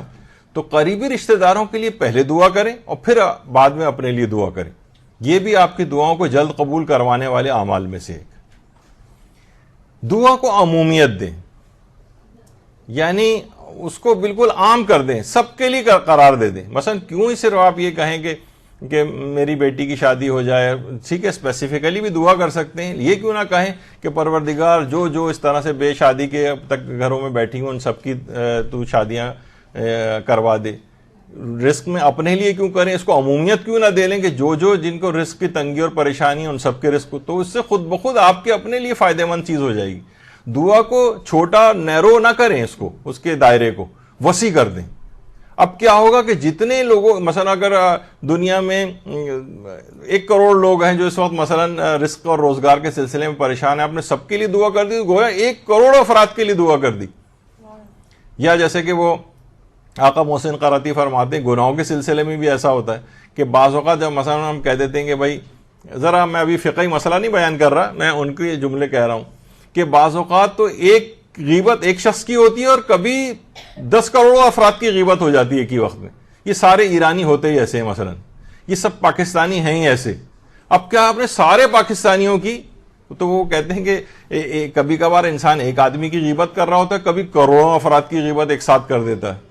تو اسی طریقے سے دعاؤں میں بھی یہ ہے، نیکیوں کے سلسلے میں بھی یہ ہے کہ کبھی 1 آدمی 2 آدمی 10 آدمیوں کے لیے دعا کر رہے ہیں، اور کبھی آپ کہہ رہے ہیں جتنے افراد رزق کے سلسلے میں پریشان ہیں پروردگار سب کی پریشانی دور کر، اب آپ نے کروڑوں افراد کے لیے دعا کر دی۔ کتنا فائدہ ہر شخص کے لیے، الگ الگ انڈیویجول دعا کرنے کا فائدہ کتنا زیادہ ہے کہ آپ نے کروڑوں کے لیے دعا ایک ساتھ کر دی۔ دعا کو عمومیت دیں، اس کے دائرے کو تنگ نہ کریں، وسیع کریں۔ دعا میں دوام ہونا چاہیے۔ دوام کیا ہے؟ یعنی ہمیشہ، جیسے کہ ابھی آپ نے سنا تھا کہ ہمارے اس میں تو اچھا اس میں تو یہ تھا کہ دعا قبول ہو گئی اور پھر ہم نے اس کو چھوڑ دیا، اور ایک ہے کہ قبول ہو یا نہ ہو بس ہمیں اس دعا کو کرتے رہنا، دعائیں توسل پڑھتے رہنا ہے، چاہے ہماری دعائیں قبول ہو رہی ہیں نہیں ہو رہی، ایک مسلسل یہ والا توسل ہم کو انجام دینا۔ اس طرح سے جو بھی دعائیں آپ کی معمول ہیں زندگی کا، ان کو آپ اپنی زندگی میں شامل رکھیں اور ہمیشہ دوام رہے اس میں۔ دعا میں کبھی تعطل نہ ہے کہ بس نعمت حاصل ہو گئی اب اسے چھوڑ دینا چاہیے، دعا میں دوام رہنا چاہیے۔ دعا میں تحکمانہ انداز سے پرہیز کریں، ہمیشہ عاجزی اور تذلل ہونا چاہیے۔ یعنی کیا ہے تحکمانہ انداز؟ الحمدللہ یہاں تو ہمیں نہیں، لیکن بعض عرب معاشروں کے اندر یہ بات ملتی ہے کہ ذرا وہ بس ان کا ایک اسٹائل ہے، ان کو بھی یعنی جو ہر قوم کا ایک اپنا مزاج وغیرہ ہوتا ہے۔ ہمارے استاد محترم حج کے کاروان وغیرہ لے کے جاتے ہیں، مولانا صادق حسن قبلہ، تو وہ اکثر یہاں پر جو کلاسز ہوتی ہیں ان میں یہ بات کہتے ہیں کہ اگر مجھے آپ کسی عرب شخص سے لڑتے دیکھیں تو وہ بچانے نہیں آ جائیے گا، وہ نارمل بات چیت ہو رہی ہوگی ہمارے آپس میں۔ یعنی وہ ان کا طریقہ کار ہی ایسا ہوتا ہے کہ جو ایسا لگ رہا ہوتا ہے نارمل بات چیت میں بھی ایسا لگ رہا ہے کہ لڑ جھگڑ رہے ہیں، تو دعاؤں کے سلسلے میں بعض اوقات یہ اسٹائل ہو جاتا ہے۔ تو دعاؤں میں تحکمانہ انداز، اسی طرح سے علماء اس میں بھی کہتے ہیں جملہ کہ ہم دیکھتے ہیں کہ معاذاللہ ہم لوگوں کا آئمہ سے جو مانگنے کا جو طریقہ کار ہے وہ اس طرح سے جیسے کوئی آقا کسی غلام سے کوئی چیز طلب کر رہا ہو، یعنی معاذاللہ یعنی انداز ایسا ہے۔ یہ دیکھیے آقا کی یہ ہوتی ہے کہ صرف وہ فرمائشیں کرتا ہے مجھے یہ چاہیے یہ چاہیے یہ چاہیے یہ چاہیے اپنے غلام سے، اور اس کے جواب میں اس کی کوئی چیز پوری نہیں کر رہا ہوتا وہ۔ تو آئمہ سے ہم چیزیں تو سب مانگ رہے ہوتے ہیں کہ ہمیں یہ چاہیے یہ چاہیے، لیکن ان کے جو ارشادات احکامات ہوتے ہیں ان کو ہم پس پوچھ ڈال رہے ہوتے ہیں۔ یعنی انداز گویا تحکمانہ ہے کہ آپ کو ہماری ساری چیزیں پوری کرنی ہیں، لیکن ہم آپ کے احکامات وغیرہ کی اتنی پرواہ نہیں کر رہے، آپ کو بھی تو اتنے ہی زیادہ ان کے احکامات کی پرواہ کرنی چاہیے نا۔ تو یعنی عاجزی و تذلل یہ ہوگا، ورنہ تو کیا ہوگا, یہ تو آقا والا طریقہ کار آپ نے اختیار کر لی کہ بس ان سے ہر چیز طلب کرنی ہے, اس کے جواب میں انہیں دینا کچھ نہیں. ان کو اطاعت مطلوب ہے نا, یعنی اور تو کوئی چیز ہم ان کو نہیں دے سکتے, لیکن اپنی اطاعت تو دے سکتے ہیں, فرما برداری تو دے سکتے ہیں. تو تحکمانہ انداز سے پرہیز کرنا چاہیے. اللہ کے سامنے اللہ مجھے یہ دے نہیں, تذلل عاجزی کا اظہار کیجئے, ایک جس طرح ایک فقیر مانگتا ہے اس طرح سے مانگی. دل شکستہ ہو کر دعا کیجئے. انا عند منکسرۃ القلوب, بعض ضعیف حدیث میں یہ بات آئی ہے کہ میں ٹوٹے ہوئے دلوں کے قریب ہوں. یعنی جتنا دل شکستہ ہو کر انسان دعا کرتا ہے, جتنا ٹوٹ کر دعا کرتا ہے, اتنا ہی پروردگار اس کے قریب ہو جاتا ہے. شکستہ دل کے ساتھ ایک ہوتا ہے نا سرسری سخت دلی کے ساتھ, بس یہ پروردگار دعا کو فلاں قبول کر لے, نہیں, اس کی قبولیت کے امکانات کم ہوں گے جتنا دل شکستہ ہوگا. ٹوٹا ہوا دل جس طرح سے ہوتا ہے, انسان عاجزی اور انکساری کے ساتھ دعا کرتا ہے, جس طرح ایک فقیر مانگتا ہے اس طرح سے مانگے. دعائیں سریع الاجابہ کا انتخاب کریں. اچھا, اب بہت ساری اس طرح کی دعائیں ہیں کہ جن کو مثلا سریع الاجابہ, یعنی جو بہت, یہ بھی اس کے اندر ملتا ہے کہ یہ فلاں فلاں دعا تو بہت ہی جلدی قبول ہو جائے گی. اچھا, اب اس کے اندر مثلا ایک آپ مفاتی کے اندر پڑھتی ہیں دعائیں مقاتل ابن سلیمان, جو کہتے تھے کہ جو اس دعا کو پڑھے اور اس کی دعا قبول نہ ہو تو مجھ پر لعنت کرے. یعنی اتنی آتھینٹسٹی, اس طرح کی بہت ساری دعائیں جن کو دعائیں سریع الاجابہ کہا جاتا ہے, یعنی بہت ہی جلدی قبول ہونے والی دعائیں. دعائیں مقاتل ابن سلیمان, یہ مفاتی کے اندر بھی موجود ہے, اسے آپ دیکھ لیجئے گا. جو علامہ کفامی نے کتاب بلد الامین میں امام زین العابدین علیہ السلام سے دعائیں نقل کی ہے. اللہم صلی علی محمد و آل محمد.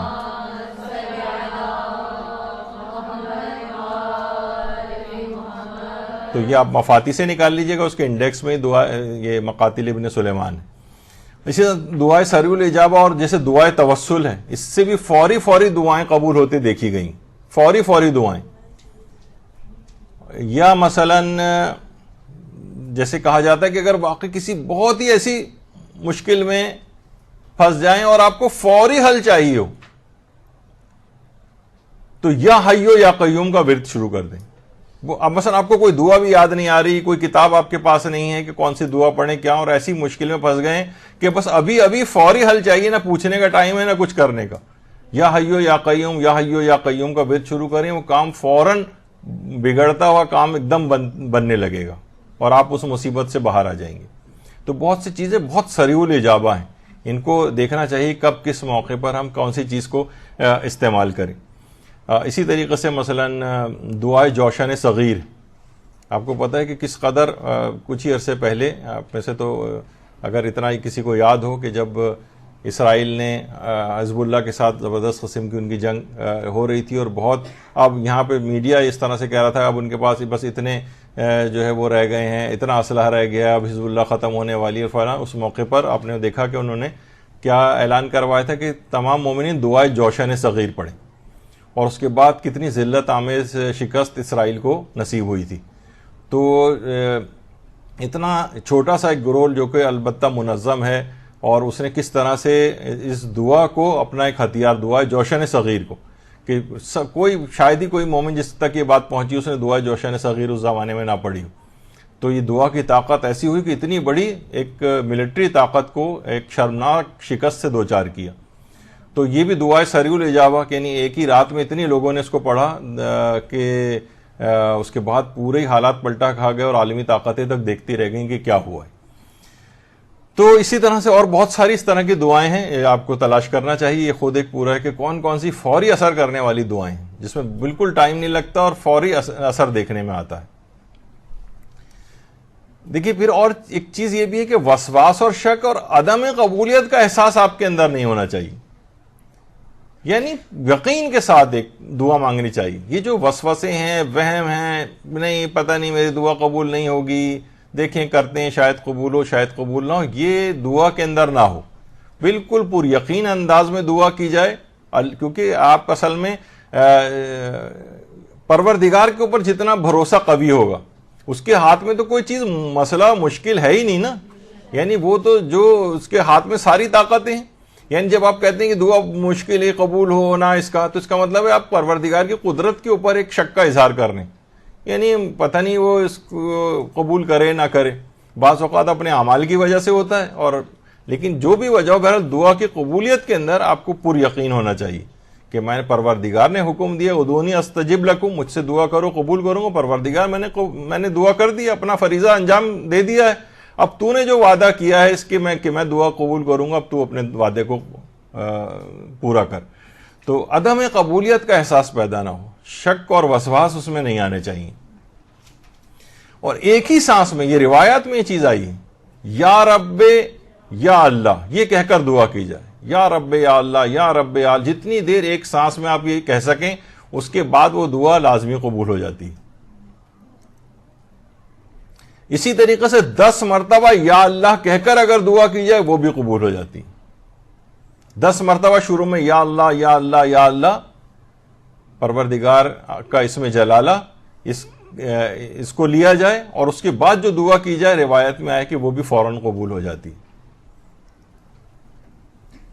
اذان اور اقامت کے درمیان دعا، یہ بھی بہت ایسا ٹائم ہے کہ جس میں جو دعا چاہیں آپ کریں، اور باقاعدہ کبھی نوٹ بھی کریں کہ اذان اور اقامت کے درمیان، یعنی اذان دے دی اس کے بعد اب اقامت ہمیں کہنی ہے، اس کے درمیان کوئی جو آپ کی خاص دعا ہے وہ آپ اس دوران کریں، انشاءاللہ آپ دیکھیں گے کہ وہ لازمی قبول ہوگی.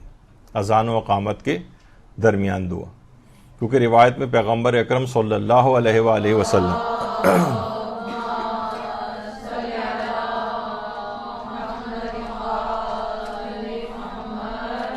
کہ فرماتے ہیں کہ اذان اور اقامت کے درمیان مانگے جانے والی دعا کبھی رد نہیں ہوتی. تو اس موقع سے بھی فائدہ اٹھائیں. یہ کتنی ساری دیکھیں بکھرے ہوئے ہیں کہ پروردگار بس چاہتا ہے کہ ہر وقت اس نے ایسے اتنی زیادہ چیزیں بتا دی، یہ نہیں کہ بس یہ 4-5 چیزیں بتائی ہیں. اب آپ دیکھ رہی ہیں کتنی چیزیں آتی چلی جا رہی ہیں، اور کوئی موقع ایسا نہیں بچ رہا ہے کہ جس میں اس نے آپ کوئی سہولت نہ دی ہو کہ اس کے پاس آؤ تو صحیح، پکارو تو صحیح، اس کے قریب تو ہو کر دیکھو، پھر دیکھو تمہاری ساری باتوں کو، دعاؤں کو وہ قبول کرے گا. اور خاص طور پر ایک ٹائم اور ہے، جمعے کو ظہر سے مغرب کے درمیان دعا کرنا. یعنی جمعے جو نماز جمعہ کے شروع ہونے کا وقت ہے، یعنی وہی اول ظہر، اور اس سے لے کر مغرب تک یہ پورا دعاؤں کی قبولیت کا بہترین وقت ہے.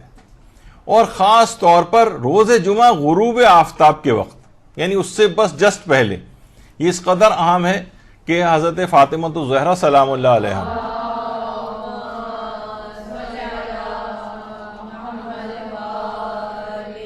روز جمعہ غروب آفتاب کے وقت اپنے غلام کو حکم دیا کرتی تھی کہ گھر کی چھت پر جا کر بیٹھو، اور جب آدھا سورج ڈوب جائے تو مجھے خبر دو تاکہ میں دعا کروں. یعنی وہی بالکل غروب آفتاب کے جو کا وقت ہے، وہ روز جمعہ یہ بہت ہی اہمیت کا حامل ہے کہ اتنے ٹائمنگز کے ساتھ شہزادی نے اپنے غلام کو مقرر کیا ہوا تھا کہ اس وقت کی مجھے اطلاع دو، میں اس وقت دعا کروں گی. تو یہ کتنی بہترین دعا کی قبولیت کا بہت خاص الخاص وقت ہے. ایک تو جمعے کے دن، وہ جمعہ خود ہی کتنا بابرکت دن ہے، لیکن خاص طور پر ظہر سے لے کر اور غروب آفتاب تک، اور غروب آفتاب سے جسٹ پہلے والا اور زیادہ خاص ٹائم ہے جس میں شہزادی دعا کیا کرتی تھی. پوشیدہ طور پر دعا کرنا. ایک تو ہم اس طرح سے دعا کر رہے ہیں کہ سب کو ہماری آواز جا رہی، ٹھیک ہے، اس میں بھی ایسا کوئی حرج نہیں ہے، لیکن اصل میں انسان بہت اللہ پوشیدہ طور پر دعا کرے، خاموشی اخفات ہو جس کے اندر، یعنی برابر والا بھی مطلع نہ ہو کہ آپ کیا دعا کر رہے ہیں. ہاں اجتماع کے اندر دعا کر رہے ہیں، اجتماعی دعا ہو رہی ہے تو بآواز بلند ہوتی، لیکن جو آپ کی پرسنل جو دعائیں ہیں وہ اس طرح سے نہ ہو کہ وہ سارے لوگ سن رہے ہوں، بس آپ کے اور پروردگار کے درمیان معاملہ ہو تو وہ زیادہ اچھا ہے. اخفات ہونا چاہیے، یعنی پوشیدہ طور پر دعا کی جائے، کوئی اور دوسرا اس پر مطلع نہ ہو. کیونکہ روایت میں پیغمبر فرماتے ہیں کہ پوشیدہ طور پر مانگی جانے والی دعا کا اثر اعلانیہ مانگی جانے والی دعا سے 70 گنا زیادہ دعاؤں کے برابر ہوتا ہے. اعلانیہ بالکل جو لوگوں کے سامنے آپ سب کو اپنی دعا کو ظاہر کر رہے ہیں، اس سے کہیں زیادہ اس میں 70 گنا زیادہ قبولیت کے امکانات ہوتے ہیں کہ دوسرے اس پر مطلع نہ ہو. قبولیت دعا میں جلد بازی کا مظاہرہ نہ کریں، جلد بازی، اور دعا کو جاری رکھنا چاہیے. جتنی جلد بازی کرنے والا، بہت ساری اس میں چیزیں بھی آ جاتی ہیں کہ اللہ کے اوپر یعنی اس کا اعتماد کم ہونے لگتا ہے. دیکھیے ہر نماز کو کہا جاتا ہے کہ وہ قبول شدہ دعا ہے. پیغمبر فرماتے ہیں جو ایک واجب نماز کو بجا لاتا ہے خدا کے ہاں اس کے لیے ایک قبول شدہ دعا جمع ہو جاتی. یعنی اگر آپ کوئی دعا الگ سے نہ بھی کریں, نماز خود قبول شدہ دعا ہے. یعنی پروردگار کے ہاں ایک قبول شدہ دعا کے طور پر دیکھا جائے تو خود سورہ الحمد کے اندر آپ دعا کرتی ہیں, مجھے صراط مستقیم پر چلا اور ان لوگوں کی راہ پر نہ چلانا, اور اس طرح سے, یعنی خود سورہ الحمد ایک پوری دعا ہے. تو جو ایک واجب نماز کو بجا لاتا ہے خدا کے ہاں اس کے ہاں ایک قبول شدہ دعا جمع ہو جاتی ہے. اس سے پہلے بھی بات آئی تھی دعا قبل از بلا. سوچیں کہ کیا چیز آئندہ ایسی ہو سکتی ہے, اس کے لیے پہلے سے دفیہ کر لیں. یعنی آئندہ آنے والی ممکنہ تکالیف اور پریشانیوں کا دفاع پہلے سے کر لیا کریں. یعنی مثلا شب قدر اب آنے والی ہے, خود سوچیں کہ آئندہ مثلا کیا بیماری آ سکتی ہے, کیا پریشانی آ سکتی ہے, کون سی رزق کی پریشانی آ سکتی ہے, اولاد کے سلسلے میں کیا پریشانی آ سکتی ہے. ان سب کے لیے بھی پہلے سے جو بھی پریشانی نہیں آئی اس کا بھی دفیہ پہلے سے کر لیں. اس کو کہتے ہیں دعا قبل از بلا. یہ بھی بہت مؤثر ہے, اور وہ چیز جس کے لیے آپ بعد میں پریشان ہو وہ پہلے سے ہی گویا آپ نے اس کا توڑ کر لیا. امام صادق علیہ السلام ارشاد فرماتے ہیں اللہم صلی علی محمد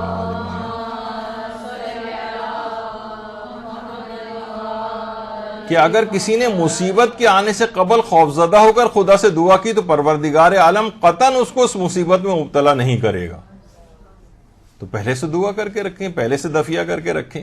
کتنی چیزیں ایسی ہیں لوگ پہلے سے بیمے کرا کے رکھتے ہیں, اسکیمیں لے کے رکھتے ہیں کہ جب اس کا موقع آئے گا, مثلا اولاد کی تعلیم کا تو ہم نے یہ فلاں چیز لے کے رکھی ہوئی ہے, بیٹی کی شادی کے لیے پہلے سے جہیز, سونا, اس طرح کی چیزیں کی کیا ہے بات کی مشکل کے لیے پہلے سے انتظام کر رہے ہیں. تو دعا میں بھی یہی ہوتا ہے. تلاوت قرآن کے بعد دعا کرنا, یعنی آپ کوئی چیز قرآن کا ایک جز تلاوت کریں, کوئی ایک سورہ تلاوت کریں, قرآن کی کچھ آیات تلاوت کریں, اس کے بعد دعا مانگیں, وہ لازمی قبول ہوگی. امام حسین علیہ الصلوۃ والسلام ارشاد فرماتے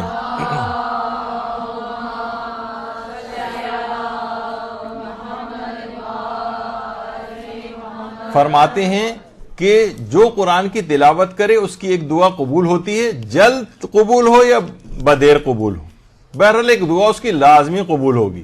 جو صرف تلاوت قرآن کرتا ہے, ایک مثلا آپ نے آیت بھی اگر پڑھی ہے تو ایک دعا آپ کی بس ایک لحاظ سے آپ کے اکاؤنٹ میں آ گئی. اب آپ جب بھی چاہیں اس کو استعمال کریں, چاہے جلدی قبول ہونے والی ہو یا دیر سے قبول ہو, بہرحال ہوگی ضرور قبول. تو تلاوت قرآن کا کس قدر ثواب ہے. تلاوت کچھ کیجئے پھر دعا کیجئے.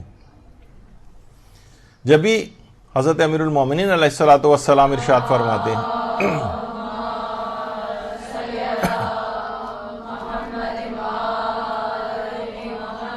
کہ جو کوئی قرآن کی کوئی سی 100 آیات کی تلاوت کرے, جو پہلے بھی آیا تھا, اور 7 مرتبہ کہے یا اللہ, تو اگر وہ چٹان پر بھی دعا کرے تو وہ چٹان اپنی جگہ چھوڑ دے گی انشاءاللہ.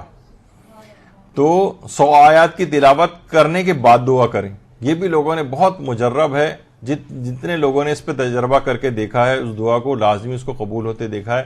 یہ بہت آپ اس کو پر اثر پائیں گی, یہ جو 100 آیات کی تلاوت کے بعد دعا کرنے والا ہے, اس کے بعد 7 دفعہ یا اللہ.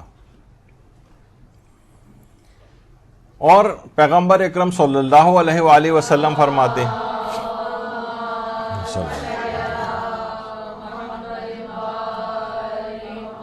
کہ جو بھی طلوع شمس کے وقت 10 مرتبہ سورہ کافرون کی تلاوت کرے گا, جس وقت سورج نکلتا ہے, دنیا اور آخرت کے متعلق وہ جو دعا کرے گا, اگر وہ گناہ انجام دینے والی دعا نہ ہو, یعنی حرام کوئی دعا نہ ہونی چاہیے بشرط, اللہ لازمی اس کو مستجاب کر لے گا.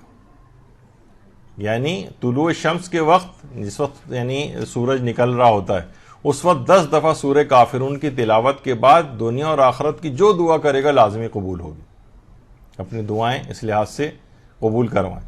اور ایک اور وہ ہے کہ جو شخص جمعے یا اتوار کے دن طلوع آفتاب کے وقت 10 مرتبہ سورہ کافرون کی تلاوت کرے, یہ بھی وہی چیز.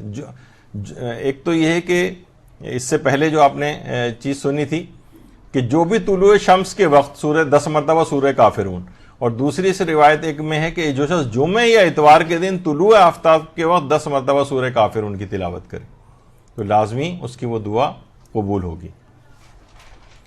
اچھا، اب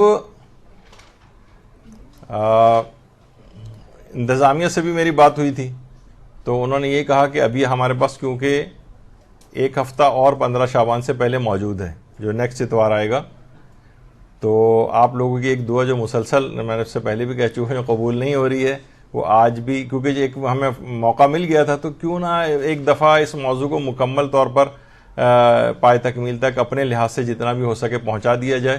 تو بس ایک آخری نشست اور رہ گئی ہے، وہ تو اس کے بعد تو ہمارے پاس خیر کوئی آپشن لازمی ہوگا ہی نہیں۔ میرے خیال میں پچھلی دفعہ بھی آپشن نہیں تھا، لیکن انتظامیہ نے کہا نہیں، ایک اتوار باقی ہے ابھی اور، تو ابھی جو باقی ماندہ چیزیں ہیں، کیونکہ اس میں بہت ساری وہ بھی چیزیں آ گئی ہیں، ہماری دعائیں کیوں قبول نہیں ہوتی یا تاخیر کیوں ہوتی ہے، ان کی بھی کچھ اسباب اور وجوہات بیان کرنی ہے، جو انشاءاللہ اگلی نشست میں ہمارے جو ہے کوشش کریں گے کہ وہ ضرور آ جائیں۔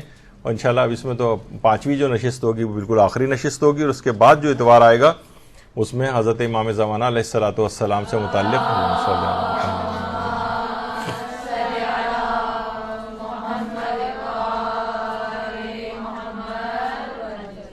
ان کی فضیلتوں کا بیان ہوگا انشاءاللہ۔ تو پھر تو اگلی نشست تک، اگلے اتوار تک اجازت دیجیے انشاءاللہ، اور 5ویں نشست اس میں لازمی قبول، آپ کی دعا قبول ہو جائے گی کہ 5ویں نشست پہ یہ عدد 100 سے تو کہیں زیادہ ہی ہو گئی ہوں گی اگر سب چیزیں ملائی جائیں، لیکن بہرحال جو ایک عنوان بنا تھا کہ 100 طریقے، تو انشاءاللہ اگلی نشست میں وہ مکمل ہو جائیں گے۔